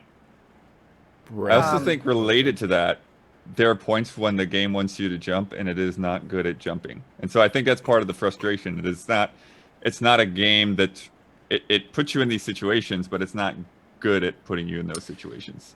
There's only I can't think of a lot of jumps that you're talking about. I know of one in the Undead Burg, but that's completely optional. I can't picture, you correct if I'm wrong, anything mandatory where you have to do an annoying jump or even a jump period. Crit path, no. Brad, something about Dark Souls that I think they improve on in later games is the way backstabs are handled. I think the window for backstabbing, both in PvE and PvP, is a little too generous. I think it is done too easily. It can become too much of a crutch, and it's just so powerful. Do you think that brings down the game at all? I think that could be a frustrating aspect in PvP, Ben, especially if you're dealing with lag. But I feel like sometimes, unless you're a super experienced player, going for that attempt can lead to death real quick. Obviously, we're veterans of this series. We've played it a lot. But I do feel like it's not as great and it does get better, like you say. But I don't think it's a hindrance of the overall enjoyment of combat in this game. Brad, do you think... Because, online was pretty revolutionary when it came out in this series, kind of unique. Do you think the online has aged well in Dark Souls? Do you think it still holds up to this day? Just the entire mechanics around it, people invading you, and yeah, I mean, it's going to lose some of its appeal because it's been done so many times now. But I still think it has a solid design, especially the aspect of the Covenants about being in certain zones and with invasions. Like to know your stance on the difficulty argument when it comes to Dark Souls, and how do you feel about people not being able to finish this game and fully appreciate it? What do you mean, the difficulty? Like, The game does not come with the accessibility of the game because it does not come with difficulty settings. Oh, I mean, I'm okay with that. That's what the developers wanted to make. This is the kind of game they want to make. This is the vision they had. So I would respect the developers' wishes. I get why people don't like that. But for me, I support the developers making the game they want to make. and tweaking it around that specific difficulty. That was time, so we're done with that. Pew pew. Maybe could somebody bring a game that isn't a killer, please? Yeah. Killer. Nice. Yeah, this is a real Sophie's choice for me at this point. Yes, I everybody may- wins If you wanted tonight. to make this the Kill Your Babies edition of Hologrades. Whoever Yeah. wins, Ian wins. Yeah. Yeah, so far Hey, that's it's great. the point. Everyone's bringing the games I failed to get in. Coming up next. Hopefully he's ready. Don Casanova. Nice. Shit, let's go. One sec. Oh my. Let me get you set up, Don. Got a good feeling about He brings this. Hollow Knight. What? Don, do you want the video He to switched it to Hollow. Are you going to prompt me for when you want the video to start, or footage do you is want for me a to start it different game. once you start talking? I guess I'll prompt you. Okay. I'm gonna make a quick statement, I guess, right before Shoulda- my presentation. Is Let me this switch. part of Let me the- switch over to Don real quick. Then. Tell me when to start the timer. But if you Is the start a statement on the clock? presentation, yeah, I have to start a timer if you're making statements on the clock here, Don. Yeah. Does the statement have to be on the clock? That's Yes. the question. Yes. Well, it depends on what it is. Your If statement's it's part gonna of be your long. argument, it's on the clock. The It's part of your statement is a argument, lot. no. The statement is in the context much bigger than just the game. All right, It's on make the your clock. statement, and if Oh I my determine that it should have been part of it, I'll deduct time. Oh my Yeah. God. I like it. Okay, I've got my own timer here that I was gonna keep track, so this is gonna make it a little more difficult, but hopefully everything's okay. All right. Now let's see here. All right. I think I'm I starting the want timer. you to think of. Oh, what are you? I haven't even started saying anything. You started with I think. All right, fine. I stopped it. I want you to think. This is the Before I begin my presentation, presentation, I want you to think of this statement, okay? Sometimes there can be an exclamation point at the end of a sentence, Absolutely part of the presentation. and it is This is so one of big. the- I haven't even mentioned a game yet. Okay, are we started yet or not? Tell me, because I need to go my timer. If Start, we are. yeah. Okay. You have Exclamation point. 4 Continue. minutes and 38 Well, seconds. I thought it 4 minutes and 30. Okay, well, I've set it to 5. This is gonna be confusing. All right, 5. Good. Think about this now. Quicker, I guess. That's appropriate. Think about this very fast. An exclamation point at a sentence can be so large sometimes it reduces the meaning of the sentence itself. In fact, on occasion, that exclamation point can be so big it'll practically mute the sentence and make the sentence ineligible completely. I want you to think of this year, 2020, as a sentence. And this opportunity right now that I'm going to give us all tonight to vote for my nominee is an opportunity to put an exclamation point on this year, which will take a little of the edge off, I think, okay? It'll bring it full circle in a positive way, just like a gold coin. You drop it up, you drop it, you pick it right back up, no big deal, right? Okay, let's roll the footage, Damiani. This year, you could say, was filled with a bit of mania. And how do we counteract mania? With a bit of mania of our own, I feel like. Okay, Sonic Mania. Here it is. Sega created something over 25 years ago now that was a masterpiece in its own right, so good that they spent the next several decades beating their head against the wall trying to get it right again. What is so difficult about making another great Sonic game, as the first couple certainly were, and I think clearly we'd recognize them as to be if anyone nominated them? This is what it is. The key is the level design, the game flow. Okay, a lot of people had an opportunity to tinker around in the last few years with level designers, and just to make a basic side-scrolling platformer where the core thing has to be fun, right? Fun of traversal is unimaginably hard. Now, what Sega did to really put themselves in a corner was they added speed. Speed kills. How do you create level designs that can be both traversed rapidly or slowly and still be fun. Well, they struggled with this. As you know, most of the time they had to fall back on autopilot kind of mechanics, right? And with the 3D and 2D ones, this was the problem all through the evolution of Sonic. They could not get over it. The level design in this game is incredible. It's flawless. In any direction you can travel, okay, and at any speed, and you can create a beautiful flow to the gameplay, which is an incredibly hard thing to do with a lack of autopilot. The amount of what you could call gimmicks that they came up with that actually work in this game, though, is just consistent throughout. In all the past Sonic games, maybe there were moments where it hit the right keys temporarily for a level or a part of a level, but never throughout from start to finish. And that's what this game really has, is a consistency of game flow. That's so hard to achieve. And it's so fun, this game, to play, okay? The scale of the levels, not since Sega Sonic CD have we seen anything like it. The largest by far and the most satisfying that we've ever played, packed with secrets. And as I said, it's an open world, and you can run through this many, many times. There's so much to discover. I mean, these levels are like massive. Fans, oh no, this is a problem. Fan service, well, I'll make my first point. Fan service integrated. Okay, think about this. This game is a massive win for the fan gamer community. This is a game essentially created by the fan community, by ROM hacking community, legitimized by Sega, and brought to fruition as a full studio produced game. The soundtrack, again, a guy who just was writing music as a fan online, recognized by Sega, he ends up working for it and creating this beautiful masterpiece of a score. The graphic art style, okay, between Genesis and Saturn, it's absolutely beautiful. Look at this. Max Parallax, absolutely stunning to look at. The colors, the style.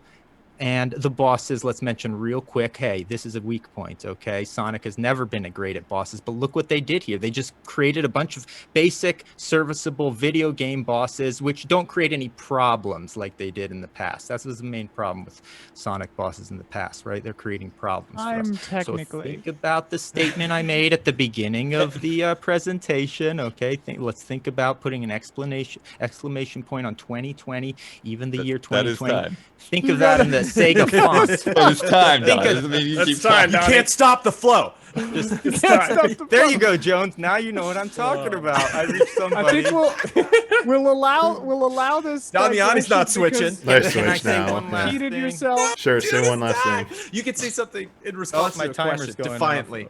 off. Work it in. Okay, now even Your own timer's going on. You're out of order. work it in response to answers. Look, it's a Filibuster good like game, Damiani. better than a greatest hits. I think we You all gotta agree. stop talking, Don. This is just small. Now I'm just small. No, now You're I'm just gonna talking. get a DQ here, It's Don. not the presentation anymore. I don't blame it. Can I follow any I don't of this? think you understand Oh my what God. Any of presentation is. this. All right. Hit This the is new just timer. Casual small talk that happens to be about Sonic Mania. Yeah, I was just making small talk. In anticipation of the cross-examination. Oh my god. Don. Go Don, ahead. I want to applaud you on your pick. I truly think it's a fantastic pick. But my question, my attack here is that there is some sense that Sonic Mania is not entirely its own thing.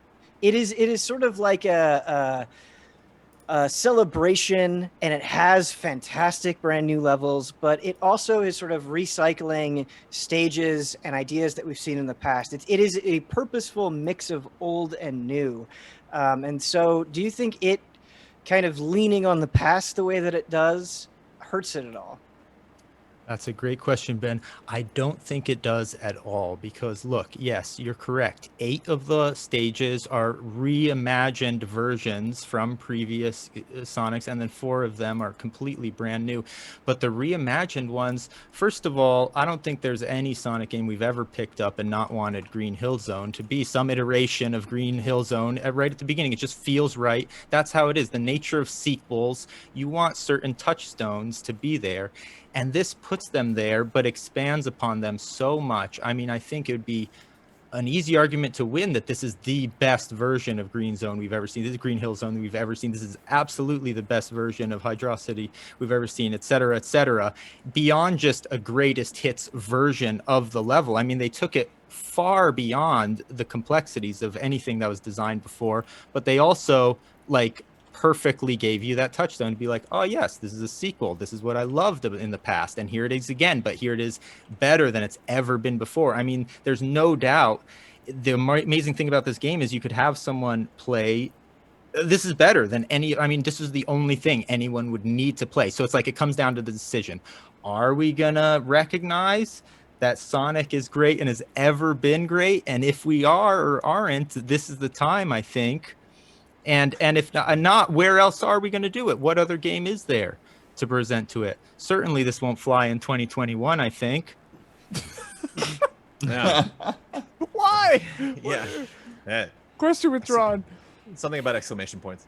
You were talking about Flow Dawn, and like I get nervous as somebody who enjoys platformers, but I always kind of stay away from Sonic because like when you fling off something and you're flying in the air, all I see is I have no idea where the hell I'm going and no idea where I'm going to land because it's just way off screen, and that's what kind of turns me off. Do you think the game accommodates that and kind of reserves the spikiness and the pitfalls for like when near you're actually like on a surface? I That do. seems like I a guess flow that's breaker to me. right. That's what I guess one of the point is what I was trying to make is that's what the designers struggled with for so many years with so many versions was creating the type of level layout where you could get into that super fast flow and still be making conscious decisions without constantly just running into things and you're still pressing right or whatever. Whether it's scaling out the screen or the way just the literal layout of the levels or the different indicators you interact with that you have timing. I mean, it was really remarkable. Or gimmicks, Sonic has a million gimmicks, like what you want to call little interactable items within the stage that you traverse through in different ways that are exclusive to each stage. And all of those like worked, I think, really well, Jones, in this game where you were able to hit that flow again that you hadn't really felt since Sonic 1 and 2. And even in Sonic 1 and 2, I would say it was inconsistent from level to level. It wasn't there all the way, kind of like it is present in every single level of this game. And then to be able to switch gears at any time and explore things in a, plotting minute way, and that's also fun and rewarding, is like an amazing achievement, I think. That was very 1 well minute said. 9 seconds left. Look how colorful Do that it for logo is, man. Let's do it for Sonic Mania. Think of Sega. Think of the Sega font. Okay. Now think of the number 2020. Now think of Hall of Greats in the 20. Don, in you the described 2025. the bosses in this as merely serviceable. What about these bosses? What's the issues here? What's going on? Why can't they find bosses that feel good in Sonic here? I think these bosses feel about as good as it gets, like knowing that you're just deep in like video game. It's nothing revolutionary they're doing here. It's like stuff we've seen before. It's just done well enough that there's nothing that feels broken or frustrating in a way that's not fair or just silly and way too easy, like with balance problems like it's had in the past. So I just feel like they struck, like for the first time, really a pretty good balance almost throughout. With, I mean, it could be argued about the very last boss, I guess, but other than that, just about every boss in this game is like feels just like a regular balanced fun video game boss that's fair, and it doesn't have any major broken things about it, or it's not just bizarre as it's been in the past, I think, with this franchise. See Time what is up. happens. Okay. Nice job, Don. Good Thank job, you. Don. That was a wild ride, Don. I was how you got away with all of that. Oh, yellow cards forever for Thank you. you for Yeah. Yeah. Nearly ejected from the game, but Yeah. it's done. You're just so goddamn lovable, Don. It'll be We worth can't, it. Go. we can't. Well, we can't do it.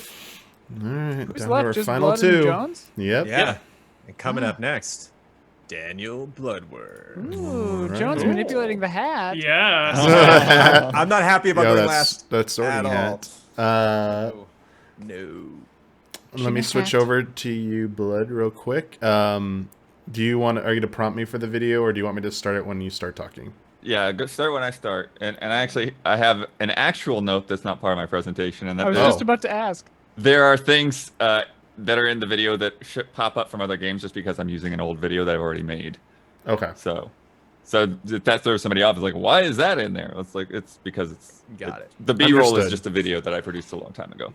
So that counts was as a logistical pre-presentation, thing. So yes. statement, I believe. Yeah. All right, let's switch over to Blood, and let me get your video ready. I am ready when you are, Blood. All right. This time I have brought to you Mega Man 2. And I think that Mega Man 2, not only is it the first game that I played in the series, but I also still think that it is one of the strongest entries in the series. I think that even though the idea and the concept was there with the original game, that Mega Man 2 really it tightened everything up. And likewise, even though it doesn't have some of the things that were introduced later, like rush and like being able to do charge shots and that sort of thing, all of the building blocks of what I think makes Mega Man great and likable and attractive, all of those essentials are really there. Like this idea of going up against a variety of bosses that each have their own different weapons, and taking those and using them against other bosses and in other parts of the game. And I think every aspect of it feels very memorable and iconic, and still very fun and tight to play today. One of the things too that I think is good about it is that it requires a lot of skillful play from the player, but unlike some of the games that came later, it doesn't go overboard with that. Like you have to learn how to deal with spike pits and things that you're gonna fall into, but at the same time, it's not crazy to where you're doing like just threading the needle over and over constantly.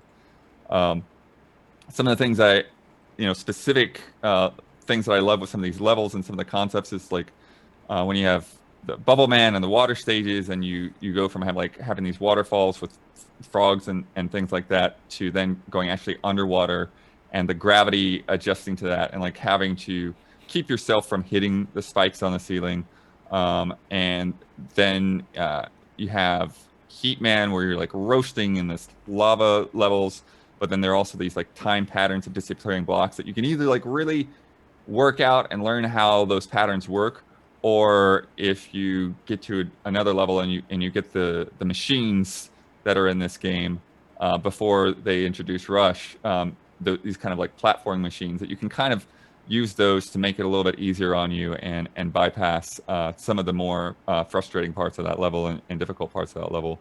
And then I love like with Quick Man, the lasers bouncing back and forth, and the ability to use Flashman's Time Stopper to get through that a little bit easier.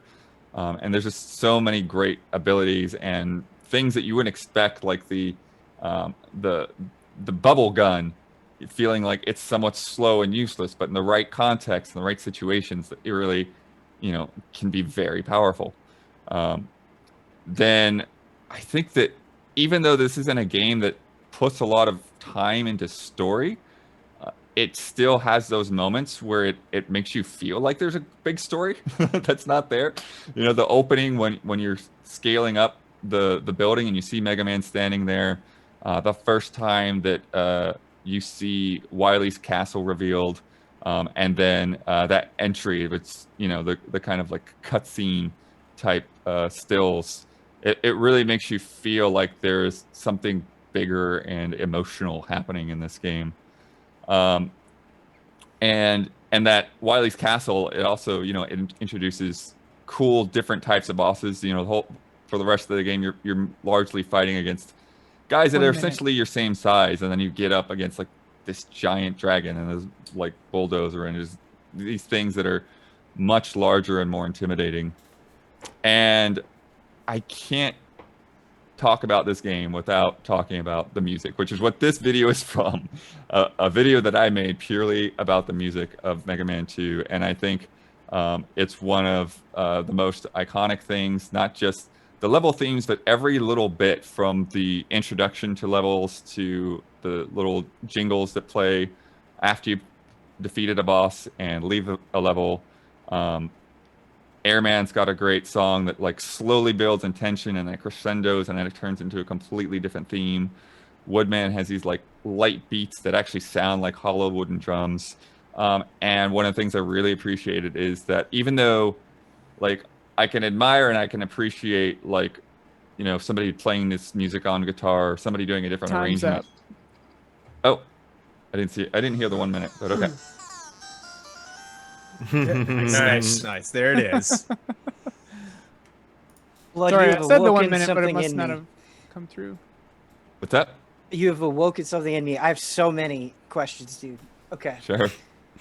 So in your presentation, you talked about Mega Man 2 kind of having all of the essential building blocks, and it is such an incredible step up from the original Mega Man, but I just don't think you would make a Mega Man game today without the charge shot and the slide, because what those things do, the slide does for movement and level design, and what the charge does for like freedom of choice in how you approach a level and the boss fights themselves, I do think those are pretty essential pillars for Mega Man.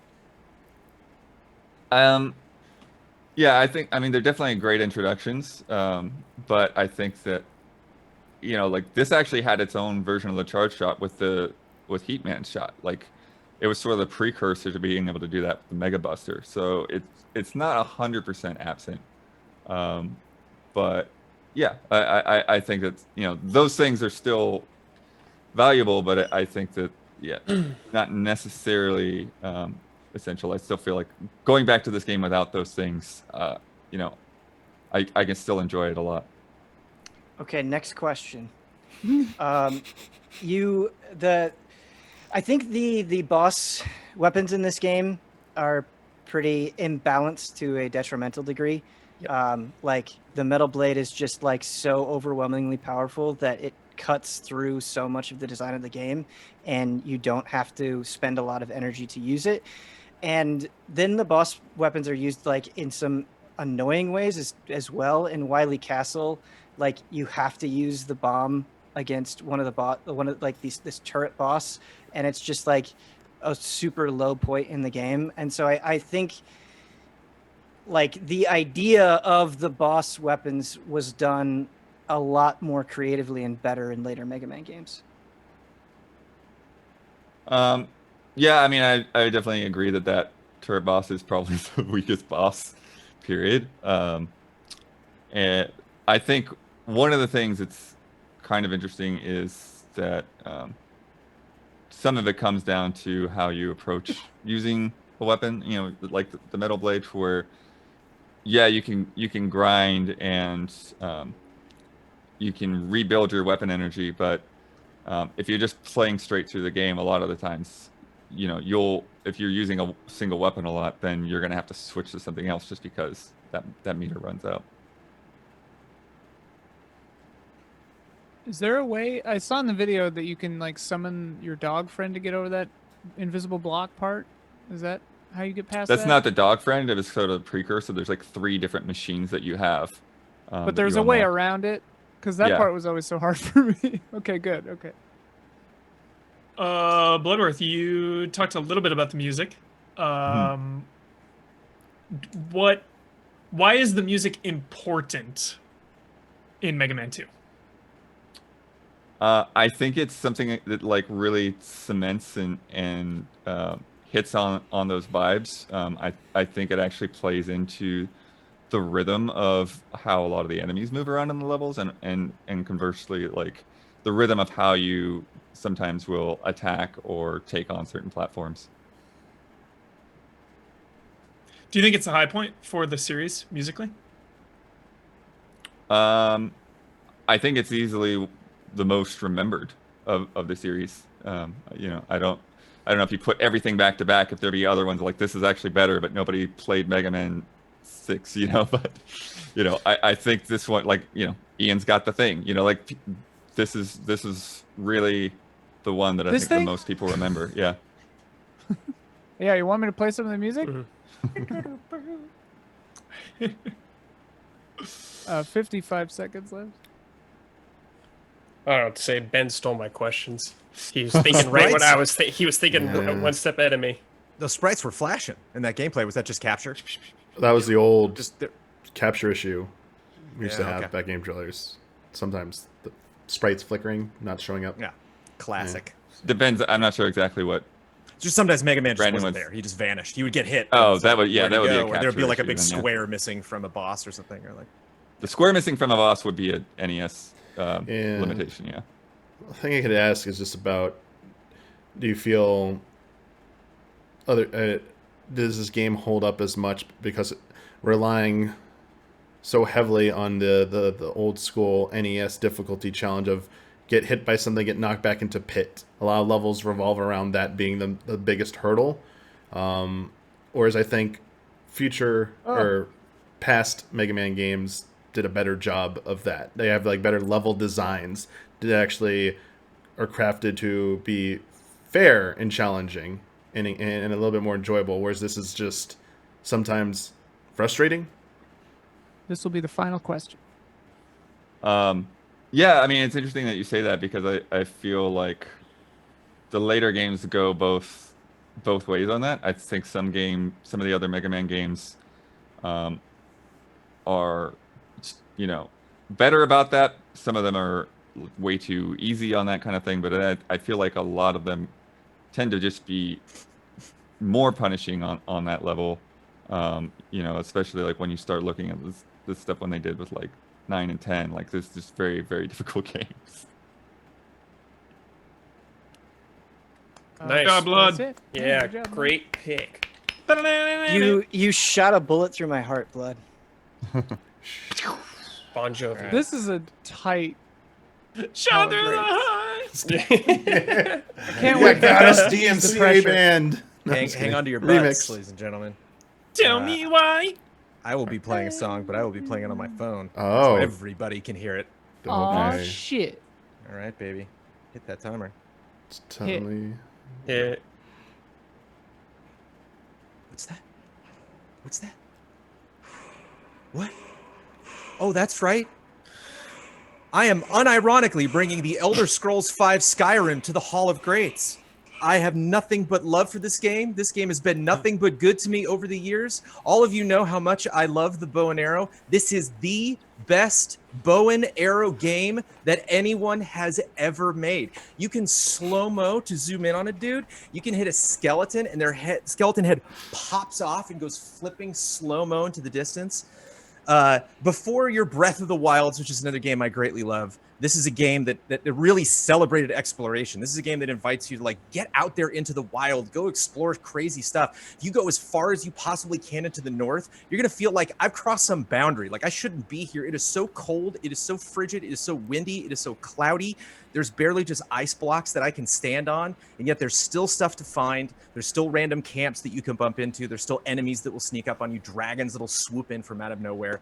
This is a very dangerous, unpredictable, wild world. Oblivion was the first Elder Scrolls game that I played. I went back and played Morrowind, and I feel that they absolutely just, took everything that they'd done from all the previous games and absolutely nailed it in this.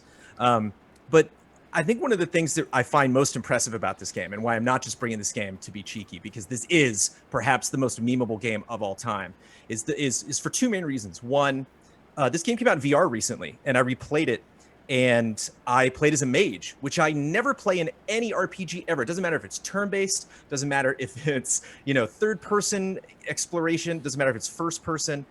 It completely changed the entire way that I wanted to play and level up my character and fight enemies because it was in a different medium. And that's the thing that I think, stands against all of the meme of just please stop releasing this game. We just laughed at this like the other day, and I was planning on bringing it to Hall of Greats because it showed up in some like presentation we were doing, and we're like, why are they showing us Skyrim again? I think it's coming to Game Pass.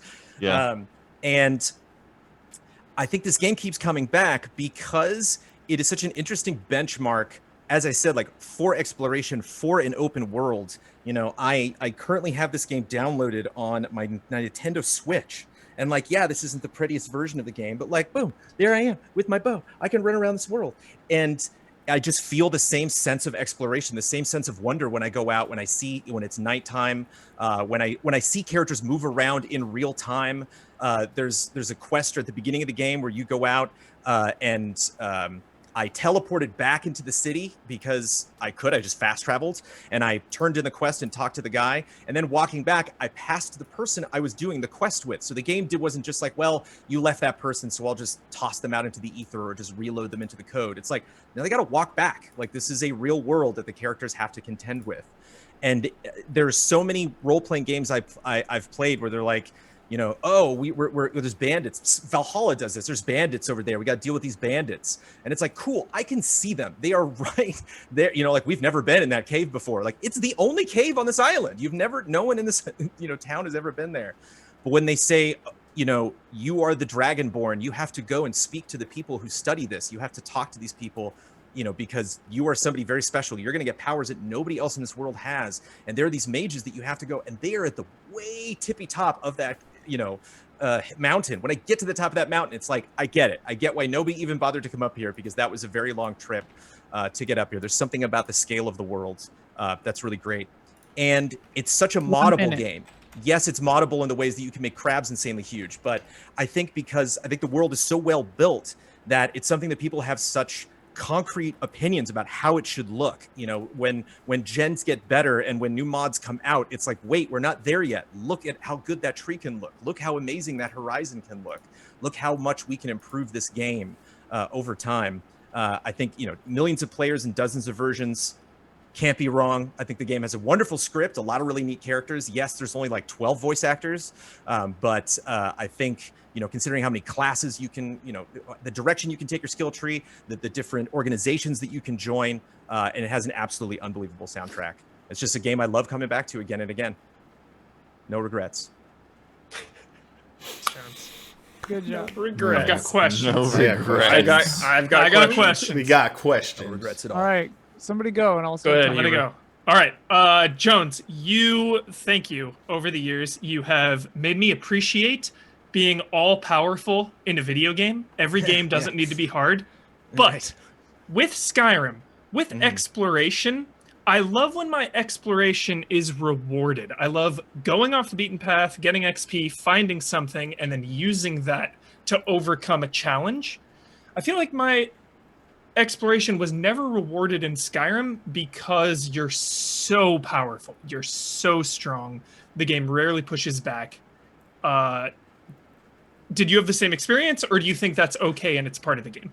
Sure, I do think it's kind of a different side of the same coin. Whereas I agree, Valhalla, to bring up again, does a fantastic job of that. Like, you go and find those big, you know, gold markers, and like, you're going to get a piece of armor you don't have. But at the same time, whenever that happens, I feel like, oh, well, I got that piece of armor because a video game developer put it there because they wanted that trip for me to have worth. They didn't want me to just walk into a cave and find something. But like, why was this the clan of a bunch of psycho Vikings that had the huntsman head? Okay, you know, like, why is the pants on the other side of this continent? You know, like, you kind of have to get into a different mindset of like, I'm being rewarded as a player in terms of progression, but it doesn't necessarily make sense in the terms of this world. And there's such a physicality to the worlds in the Elder Scrolls series where it's like, you know, I'll carry so much stuff. It's like, I can't carry any more axes because you can pick up absolutely everything. Like, I went into a place where there were a bunch of thieves and they had a bunch of gold and I stole it. It's not like, oh, I got the mage thing from the thief cave. It doesn't make sense, you know. So there is a real what you lose in what you were saying, which I agree, you know, can be exhausting. And I've never fully finished the map in any Elder Scrolls game. You get for just that sense of raw believability where you walk into a cave and it's like, I don't know what the hell's in here. It's kind of like Minecraft. Could be amazing. Could, you know, really not be a lot. But we'll go in and see. Awesome. Kind of going off of that, Jones, you know, being the Dragonborn, and dragons are a very, you know, big, important part of this game, and feels amazing the first time you encounter a dragon, but then they kind of become like swatting flies. There's a point where, like, you know, you're just trying to talk to people and dragons show up, and then like you kind of like knock them down and then you continue your conversation. And so do you feel like they kind of missed the boat on balancing something that should be a very big moment every time? Sure. I think that's something that they were much more focused on the dramatic nature of that. Like there is kind of an excitement that I felt that like these things can't show up anywhere. That you can kind of hear, it's a little bit creepy when like you hear that music come in or you hear them roar from a distance, or sometimes you can just see them like really, really far in the distance. So I appreciate, kind of the random, like I said, the wild nature of that. One of the things that I really like about the dragons is the best armor you get in the game is from dragon bone, and that stuff is super heavy. And so once you kill a dragon, it's like, oh man, I gotta go back and sell some stuff to come back and actually get this extremely valuable resource. And so even though, like I said, I loved all of that stuff because I was just bow and arrowing everything in this game. So whenever those would show up, I'd be like, yippee, here's another thing that I can just like lay waste to. And I guess in a sense, do what I was meant to do. I am the Dragonborn. I am meant to dominate these things. So it does kind of fit into lore, but you're not wrong. Jones, you brought up how you love the bow and the magic, but you didn't bring up the melee.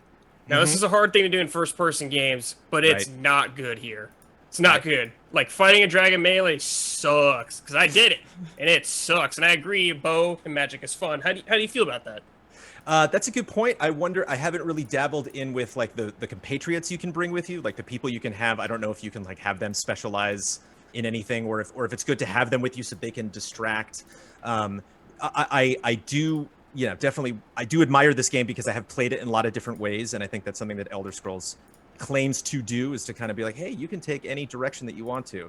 But I have avoided that, Brad. So I'm not going to claim that they did a really good job of that. I just think the flip side to that was like, whereas you were kind of like, what am I going to do dealing with this dragon? Because I just got a sword and a shield. At the same time, what the hell am I going to do with just a bow and arrow if I'm in a cave and 5 soldiers see me and they all bum rush me? It's like, shit, all of a sudden, all the skill points I put into bow and arrow aren't helping me as much as they did when I was in a dragon fight. So I think there is kind of a tug of war.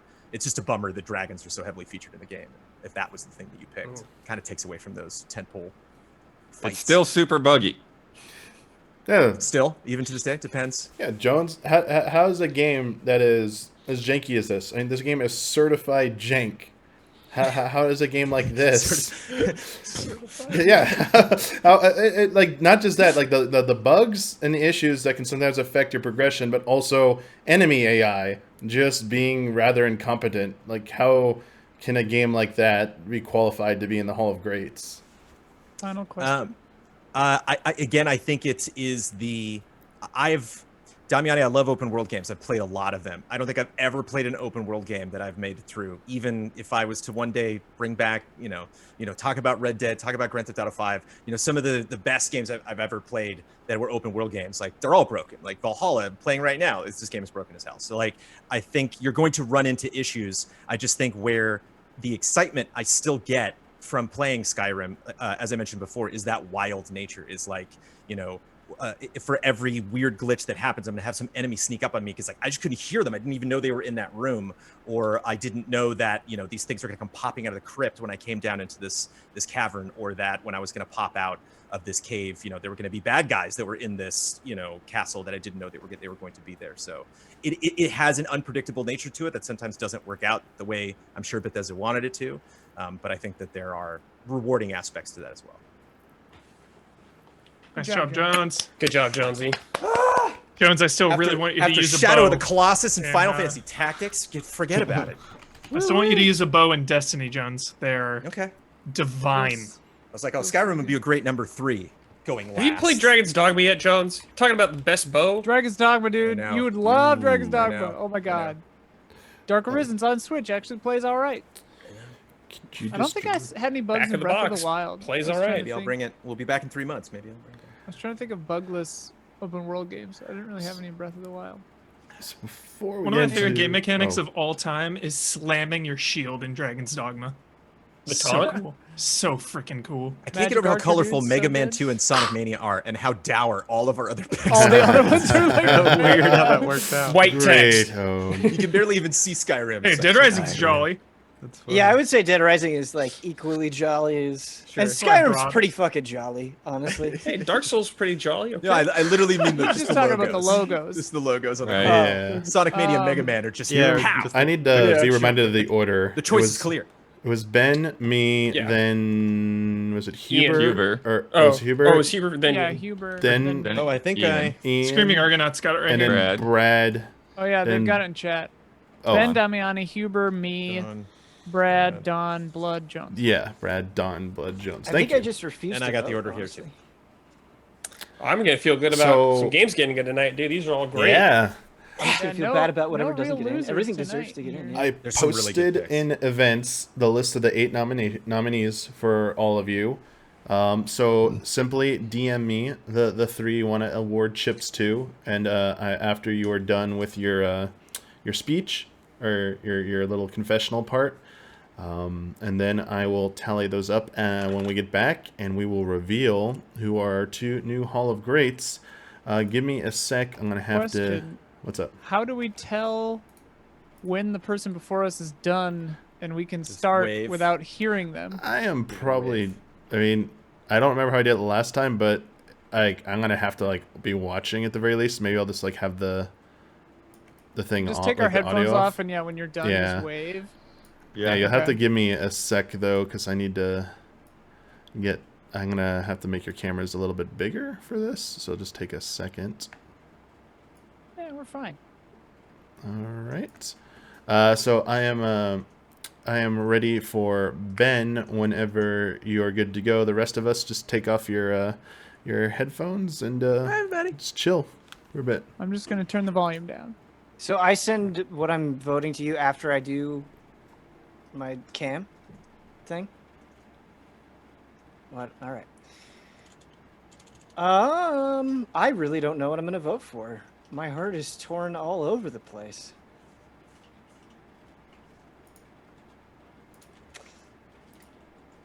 Fuck. I'm gonna feel bad no matter what I pick. Okay. In a list of heavy hitters, man, I think what stood out to me the most tonight was I think Blood made a really good case for Mega Man 2, a game that I've loved for basically my entire life. I think Don made an amazing presentation for Sonic Mania. Not only was that an excellent and unconventional pick, I think he really sold the charm of it super well.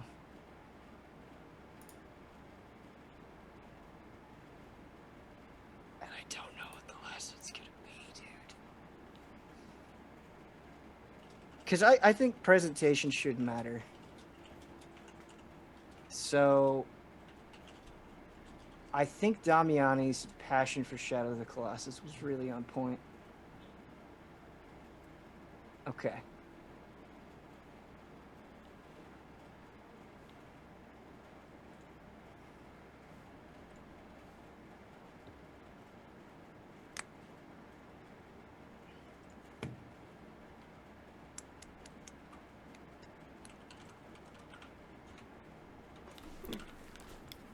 Oh, sorry, you done, Ben?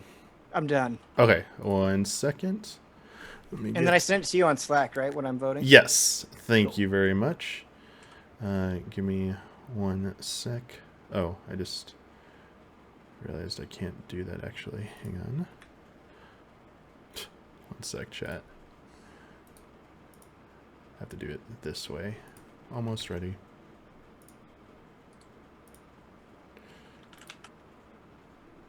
Ah. Oh boy. Sorry, the PC is starting to chug here, chat. Hopefully it holds up.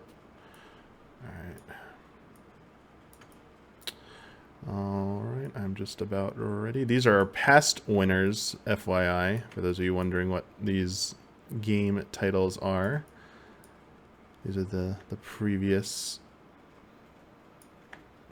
games that made it in. Alright, I believe I am ready now.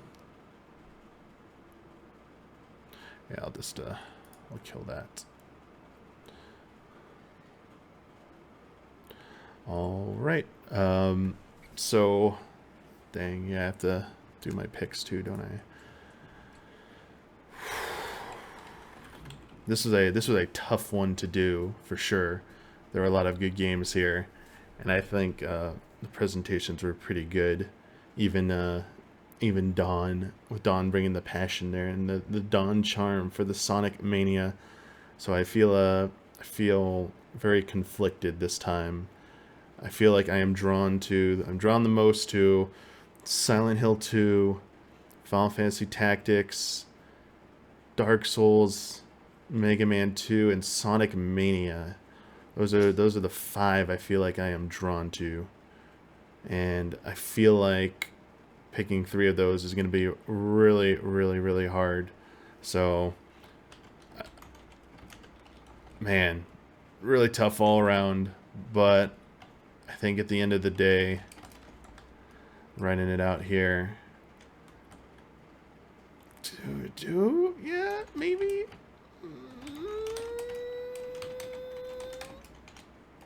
All right. I think the 3 games, just the games, not the amount of chips, the 3 games that will get my votes will be in no particular order here: Silent Hill, Final Fantasy Tactics, and Dark Souls. So that's gonna be for me. So hold on one sec while we switch over. Done. Huber. All right, give me 1 second, Huber. I gotta get you set up on here before we go. My turn? Yeah, give me 1 sec though, Huber. I gotta get you set up with your cam shot, and then I'll give you the green light.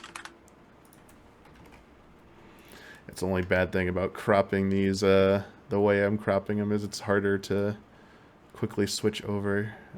I should have just had the shot set up, so my apologies, everyone. All right, let me switch over to Huber. And you're good to go, Huber. Sweet. What is up, everyone? So, I'm a very mood-based human. And it's 2020. It's holiday time. You know, there's a lot of heavy hitters on this list. And sometimes you gotta be in the mood for some heavy hitters. So that's why one of my picks is Sonic Mania. Sonic freaking Mania. Loved Don's presentation. Love this game. Honestly, one of the greatest Sonic, maybe the best, like he was saying, maybe the best Sonic game there is. I got some nostalgic memories, of course, growing up with my brother playing Sonic 1 and 2 and 3. So there is a little bit of nostalgia there, but I appreciate the jolliness and the legacy of Sonic, and it's pretty awesome that we got one of the best Sonic games like pretty recently. Sonic Mania is not too old. Another one of my picks comes as no surprise. Dark Souls Remastered, obviously. Everything about this game. It's got exploration, it's got good combat, it's got good multiplayer, co-op, and PvP, best of both worlds. Some of the most legendary and iconic boss fights you will ever see in your life. We're drawing from the well here, everyone, of decades of video games. Think about how many boss fights there are in the history of this industry, and Dark Souls 1 has some of the absolute best. No question. And then lastly, my third pick is pretty tough. I'm gonna go with Shadow of the Colossus for the bonds. That's it. Hope you enjoyed my picks. All right, are you there, Ian? Hey, Ian, are you ready? I'm ready. Yep. All right, let me switch over. All right, Ian, you are up. Okay. Hi. Well, shoot. This is a marvelous, marvelous lineup here.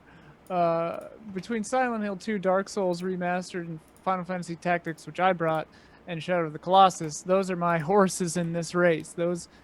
Any of those, hopefully 2 out of those 4 will be the 2. I think, if I were to order them, I guess Dead Rising would be at the bottom, but just because I haven't really played it. I mean, I love Morrowind, and I really liked Oblivion. I didn't like Skyrim as much, but I mean, obviously it's like super chill game and got vibes to spare. And Sonic Mania is just fantastic. I love what they did there, and Mega Man 2. How can you argue? Like, these are all winners here. But yeah, so the three that I'm voting for, and man, it was hard to decide which one got my 3 and which one got my 2, and we're not supposed to say that right now. But yeah, I mean, I voted for Silent Hill 2, Dark Souls, and Shadow of the Colossus, in no particular order. That's not maybe the order I did it in, but yeah, I mean, I've brought Silent Hill 2 several times, and I brought Dark Souls, and I think it got like banned because no one voted for it, and I was like flabbergasted. So yeah, this is good. Hopefully they can succeed where I had failed. Okay. All right, are you there, Brad? Sorry, you there, Brad? Yep, I'm ready. All right, let me switch over, and you are good to go, Brad. Hey, chat. Stacked. Showing. Stacked. Simply stacked. I've thought about this for a little bit. First point, I'm going to give Sonic Mania 1 point. Sonic Mania is one of the best Sonic games I've played in a very long time. I love making fun of Sonic and his dumb friends, but Sonic Mania is a fantastic game. I thoroughly enjoyed my time with that game. I think it's great. I'm going to give 2 points to... Oh, wait, I'm not supposed to tell you points, but now you know. Don't tell everyone else. Final Fantasy Tactics. Love that game. Just love it. Fantastic game. When I played that game for the first time, I hadn't really played a lot of like Tactics Ogres or anything like that. So when I hopped into that game in the Final Fantasy universe, it just completely blew me away. Strategy, the job system, that's where I really fell in love with the job system. Also, I didn't get to play a lot of the earlier Final Fantasies with job systems. But that game, that story, that gameplay, just all top tier. And the last pick is Shadow of the Colossus. One of my favorite PS2 games. One of my favorite games, really, of all time. Just incredible game. I'd never played anything like that. I still kind of haven't played anything ever like that. That game, one of the only games to almost make me cry. Didn't do it, but close. I got really choked up playing that game. It's an incredible game. I love it so much. Check it out. All right, chat. That's it. I'm done. Bye-bye. All right, are you there, Don? Don, are you there? Don? Don? Hey, you there, Don? Okay. All right, let me switch over to you, Cool. and you're good to go, Don. Okay, here we go. Good nominations, good presentations. Tough to decide. We're all in the same boat here, though, right? Here's what I did. I can't say what points I picked, but I picked Mega Man 2. Okay, I think Bloodworth made a fabulous presentation, and I don't know if I could say that I think Mega Man 2 is the absolute best, but boy, is it one of the most important in that series. And yeah, the effect of it was far beyond just the game itself. I mean, it's a cultural touchstone on Mega Man 2, so that one's in.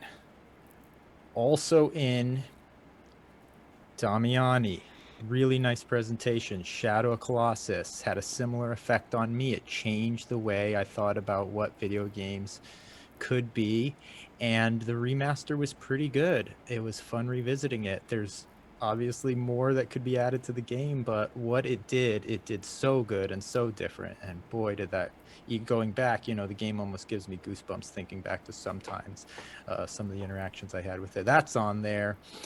And finally, this was the most difficult decision. 2 brilliant presentations, Silent Hill and Final Fantasy Tactics.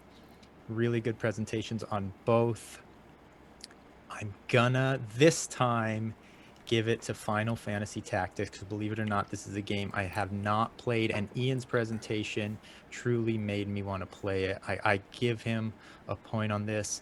Ben, I think I've given him a point before in the past for a similar thing on his presentation when his presentation was so good and I had none of my own bias to put into how much I love the game, and it still made me feel it that much. So, just slightly, so close. I mean, and that's only because I played Silent Hill 2 and I haven't played Final Fantasy Tactics. So I'm going out on the edge there for Final Fantasy Tactics. That's my final. Tactics, Colossus, Mega Man. Okay, that's it. I'm going to send it to Damiani. Hold on. Let me delete this and this. Bam. My vote's in. Thank you.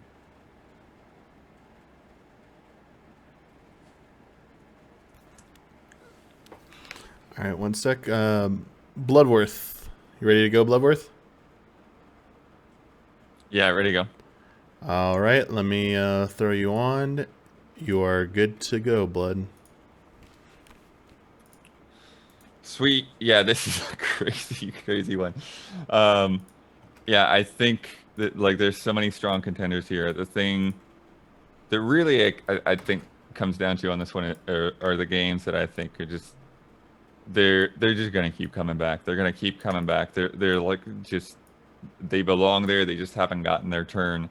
And the first one of those is Dark Souls. I mean, I think you all know how we all feel about this game and the series, but this game in particular. And although I think in some ways I probably prefer Dark Souls 3 a little bit more in some ways, I think the original really hits on a lot of those same things that I find memorable, while also like expanding it in ways that I think make a lot more sense.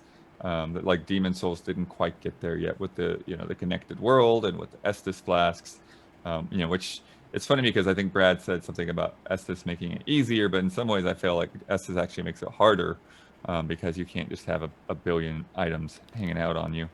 That other one, second one, Shadow of the Colossus.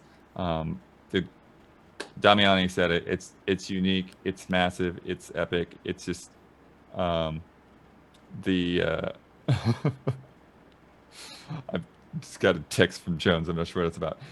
Anyways, and yeah, it's so freaking just singular in its vision, in its world building, and the design, and just the idea of a game where you are really just going to focus on attacking these massive creatures. It's like it's unlike anything else in terms of like boss fights. Like you don't climb around on bosses. You don't like get shaken off by bosses. You don't hang onto a thing flying through the air and get knocked into the water. I mean, like it's nuts. The game is nuts. And then Silent Hill 2, which has come up over and over. I haven't, like Jones, I haven't actually completed it. I had a friend bring it over one night and I watched him play, and then I never actually got around to playing it myself. But the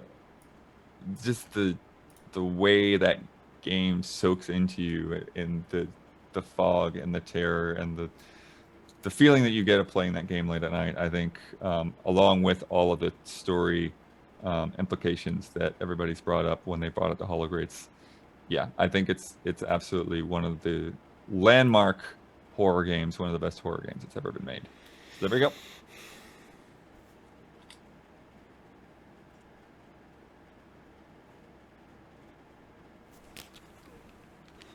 All right, you there, Jones? You good to go, Brandon? Brandon. Can you hear me, Brandon? Chat, can you hear me? All right. All right, I'm just going to switch over to you, Jones. Go ahead. Okay. I'm going to want you to think about the Hologrades as an exclamation point. Now, Dead Rising, I love you. Dead Rising, I love you. I love you, Dead Rising. You didn't do anything wrong, Dead Rising. It's me. You should have a problem with me. If you want to give me a nightmare about zombies tonight because I didn't vote for you as one of my 3 picks, Dead Rising, that's fine. My picks in alphabetical order. Tonight is the night to get Dark Souls in this Hall of Greats. I saw somebody in chat say we brought it 3 times already. It's like, let's do it. Come on now. I've played Dark Souls up until that guy who runs at you on the bridge. He's not a boss, but I streamed Dark Souls for like an hour and a half. Played Dark Souls 3 for a little bit at E3, I think, and have played Bloodborne like 3 times. And played a little bit of Sekiro, and just that game beat the hell out of me. But I have such a respect for Dark Souls. It really is an absolutely impressive game, and my goodness, Brad has brought it from so many different angles.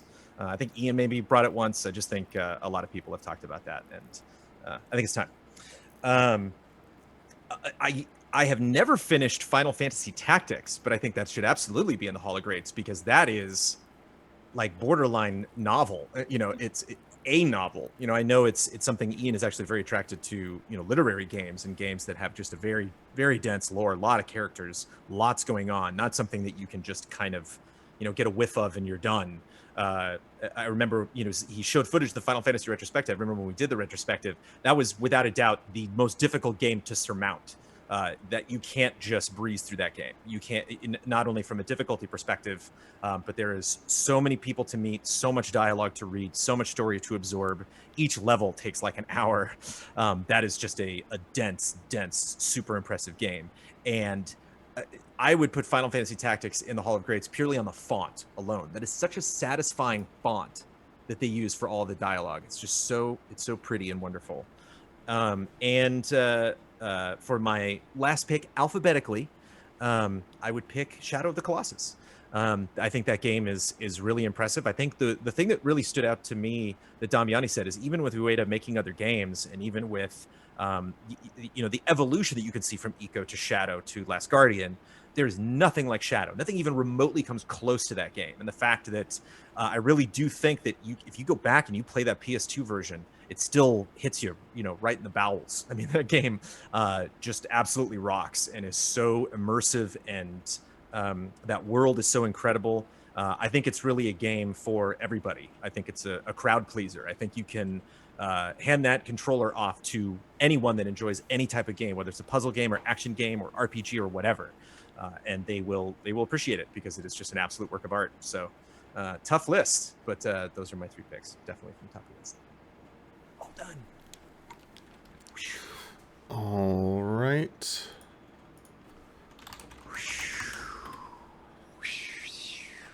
Let me switch over to our main shot. We are all back. Let me tally up the votes. Brandon, I think I just need... Did I get yours? Yes, I got yours. I have everyone's votes now. I will tally them up. And why don't you let everyone know if there's anything coming up for the rest of the week or anything like that while I take care of this. Be right back. Allies who created a Patreon 4 years ago. 5 years this March. That's something for the calendars, folks. Yeah. 5 years. Don't need tickets for this year. Do not buy plane tickets to California. Whatever you do. Don't go anywhere. Our 5-year anniversary. It'll have to be online once again. Yeah. But yeah, that'll be March 21st is our anniversary. We're gonna figure out what the calendar is for that. But what we got going on the schedule? Got some. Well, the good thing is we won't have to schedule around GDC either. Right. Nice, yeah. There will be a Cyberpunk review coming soon. Yeah. At some point. Dark Souls 3 tomorrow at 1 with Mike and Mike. Lothric Castle, dude. Lothric Castle, dude. Good Lothric freaking Castle. I thought you said Arthur Castle. I was like, who's Arthur Castle? That guy sounds cool. He's a lawyer. I hope we get there tomorrow. I've never been so hyped for Damiani to see a boss. Please repeat Arthur Castle. Please, can we make? Then a long day. Certain people will be reacting to Sephiroth Smash Bros. Showcase at 2 p.m. PST. I'll Brad, be there. Damiani, and a few other people probably. Then Huber is streaming God of War after that. If they shadow drop Sephiroth, they're going to try to play it for that too, but we don't know. Yeah, because even if they say it's available today, sometimes it's like, when? Yeah, we don't. Like even waiting around an hour or two. So. Then Friday, the podcast goes up for patrons. Saturday, there's an easy update. This is one that Blood described as a long time coming. Sunday, the podcast is public for everyone, and Brad is playing Yakuza Like a Dragon. Hell yeah, baby. Monday, Blood Pact, and then Don and I are streaming something, and Frame Trap goes up, probably. That's a fun game title when you're talking about somebody streaming. Like, Brad's gonna play Yakuza 7 like a dragon. Like a dragon. Nice. That's right, dude. Whoa, like a dragon. Damiani, you put your headphones back on. You ready? Yep, I am now ready to reveal the final results. Shit. Buckle Here up. we go again. All right. Did anything get bumped? First of all, did anything get bumped? So we must start with the bad news first. Uh-oh. And there's a I double know, dose, it's a double dose well, of bad Probably me and you, news Jones. It's probably me and you. coming Jones. in with Oh, you no think? votes and receiving 100%. the I'm dreaded pretty temporary convinced. 1-year ban. Elder Scrolls V Skyrim and Dead Rising will be ineligible Wow. for Hey, 1 we're right next to each year. other. Wait, shake Damn, hands. dude. Wait, no, it's the other side. Shake, shake. Don, Oh, no, you wait, made it's it. this side. It's Don made it. Shake hands. Shake hands. We made it. Brutal. Yeah. Snapped. Doesn't feel good. All right. So Great games. I don't know if we'll ever bring Skyrim back, to be honest. I made my peace. it's good to get off your This chest. isn't a World of Warcraft situation. No pain. No pain. All right. The next two out tied both with 5 votes. A little bit of surprise here for me, seeing this. So the next two out are Sonic Mania with 5 votes, Oh man. and That's my Sonic. number one. Not bad. Final Fantasy Tactics is also out with only 5 votes. Damn it! Not bad. It's stiff competition. Stiff All right. Wow. Yeah. Tactics. Yeah. Oh, tactics. Ian, I'll bring tactics back. Maybe not It's next gonna time. get but in I'll- one day. It Tactics takes is other people inevitable. to bring Sweet. things to win, maybe. It'll take me 80 hours to finish that campaign, but damn it. I'm So sure. we're down to Silent Hills 2, Dark Wow. Souls, Mega Man 2, Shadow of the Colossus. Wow. So coming Wow. in 4th place with only 6 votes, we have to unfortunately say goodbye to Mega Man 2. Oh, I can't lose now, you baby. cowards! I can't lose. It's too stacked, man. So these are your top 3. So I'm going to reveal the first place winner with the Right, most, right. and then the drama will be between the final spot. Come on, baby. All right, so Look at this. coming in first place with the most votes, 14 votes. Shadow of the Colossus is the top vote getter. Yes, Shadow. You can't disagree with it. You can't I disagree. didn't Can't expect disagree. that, but Can't that's So that So means our good. final slot so is good. between Dark Souls and Silent Hill 2. Oh man. Dude, I'm always Not riding too the hard. I second want to zoom in on spot. Ian always. right now. Always No, riding- this is- I've brought I think multiple times. So- Silent Hill I've brought several times. The difference in votes here was 2 votes. One received Ooh. 10 and one received 8. So it was a 2-vote difference. Crazy. So our second Hall of Greats inductee with 10 votes is Dark Souls. Can't disagree with it. Can't disagree. I mean, it's great.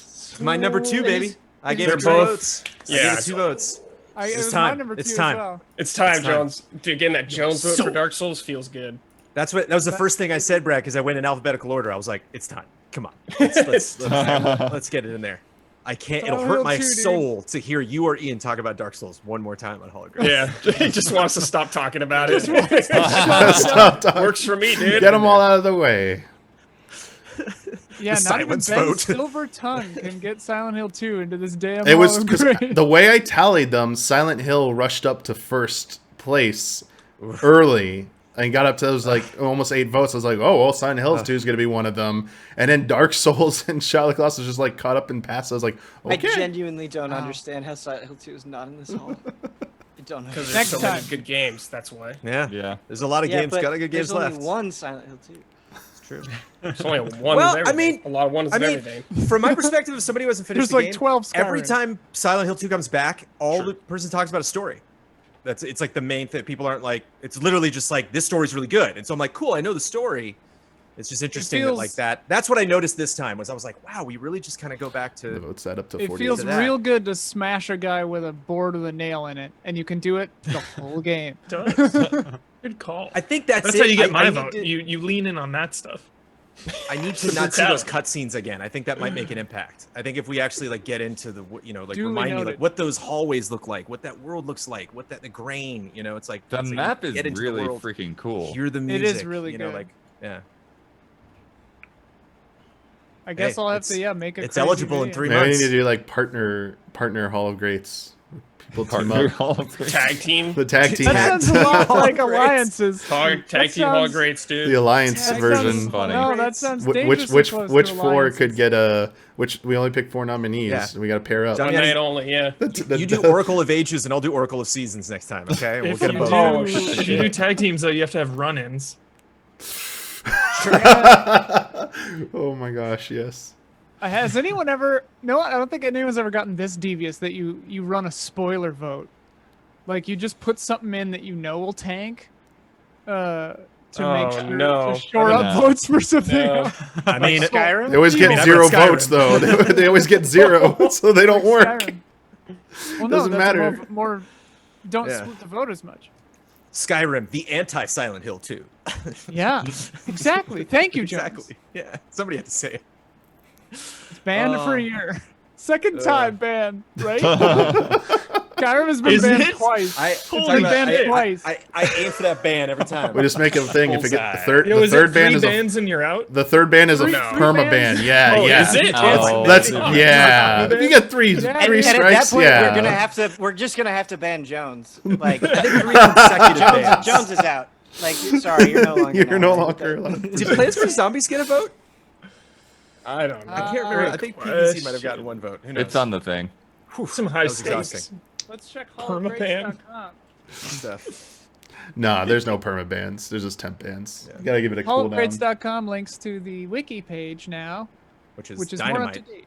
Yeah, Yeah. very good. Yeah, I'll throw that real quick. I'll throw it on screen here. Without the new winners, these are our current. These were the past winners, and just add Shadow of the Colossus and Dark Souls to this list, and you've got Feels our. good. Feels good. Yeah, it's getting a little Yeah. crowded here. Might be time for a new way to display all these great games. Damn, yeah, look at those games. Yeah, I know.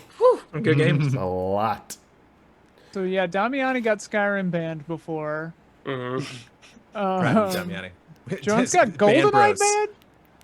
Oh yeah. Don has the most I'm never bans. bringing GoldenEye back ever. I'm done. Oh my gosh. Like Huber crushed me. Huber was like, I'm never voting for it. And if I can't get Huber, it's done. What? I would vote for it. GoldenEye 007 will I never didn't be in say the Hall I'd of never Grace. vote for it. Wow. Although You will bring up the although- frame rate every time, and I don't have a counter. It's got, You gotta bring up the frame. You gotta bring up the frame rate. game. Dude, just bring up Nintendo the 64 It's game. part of the charm, all right? Yeah. That's Bring all up you the can frame rate. say, really. Never bringing it back. 4 Never bringing players, it back. like Nope. 3 Part of the FPS. charm, baby. It's tactical. Top 3 favorite game of all time. Done with it. Done. Damn. I will say though, there's always hope because I got Dark Souls Remastered banned previously, and now it just Ooh. got Wow. in. Yeah. So see? either It's it's a steep- yeah. me or it's Depends what's brought. a World lot of of Warcraft times. as well. Yeah, it's usually what else is there. That was Yeah. a great tactics video, man. I really Yeah. enjoyed oh, watching that. thanks. I liked it. I don't think there's been a Hall of Greats where I voted for something to keep something else from getting in. It's always, Yeah. Nothing's malicious. Yeah. Yeah, we don't It have feels alliances malicious. anymore. You know, it feels malicious. Oh yeah, WoW got banned and then got in. That's right. True. Yeah. Don't See? feed me this language. You know what you did. All right. Well, I It think, is me, but it is that going to do it? We got anything else? And no group or- stream next week, right? No group stream next week. That's Oh, Yeah. that's correct. Take some Oh, time yeah. off. Enjoy your Tuesday night, everybody. Hollandaise. Enjoy it. Yeah. All right. Well, we'll see you all next time, everyone. Thanks for watching. Thanks, Damiani. Yeah. See you tomorrow. Yeah, good Thanks, job, mods. Damiani. Fun. Thanks, mods. Thanks, everybody. Thank you, Have everyone. a good holidays.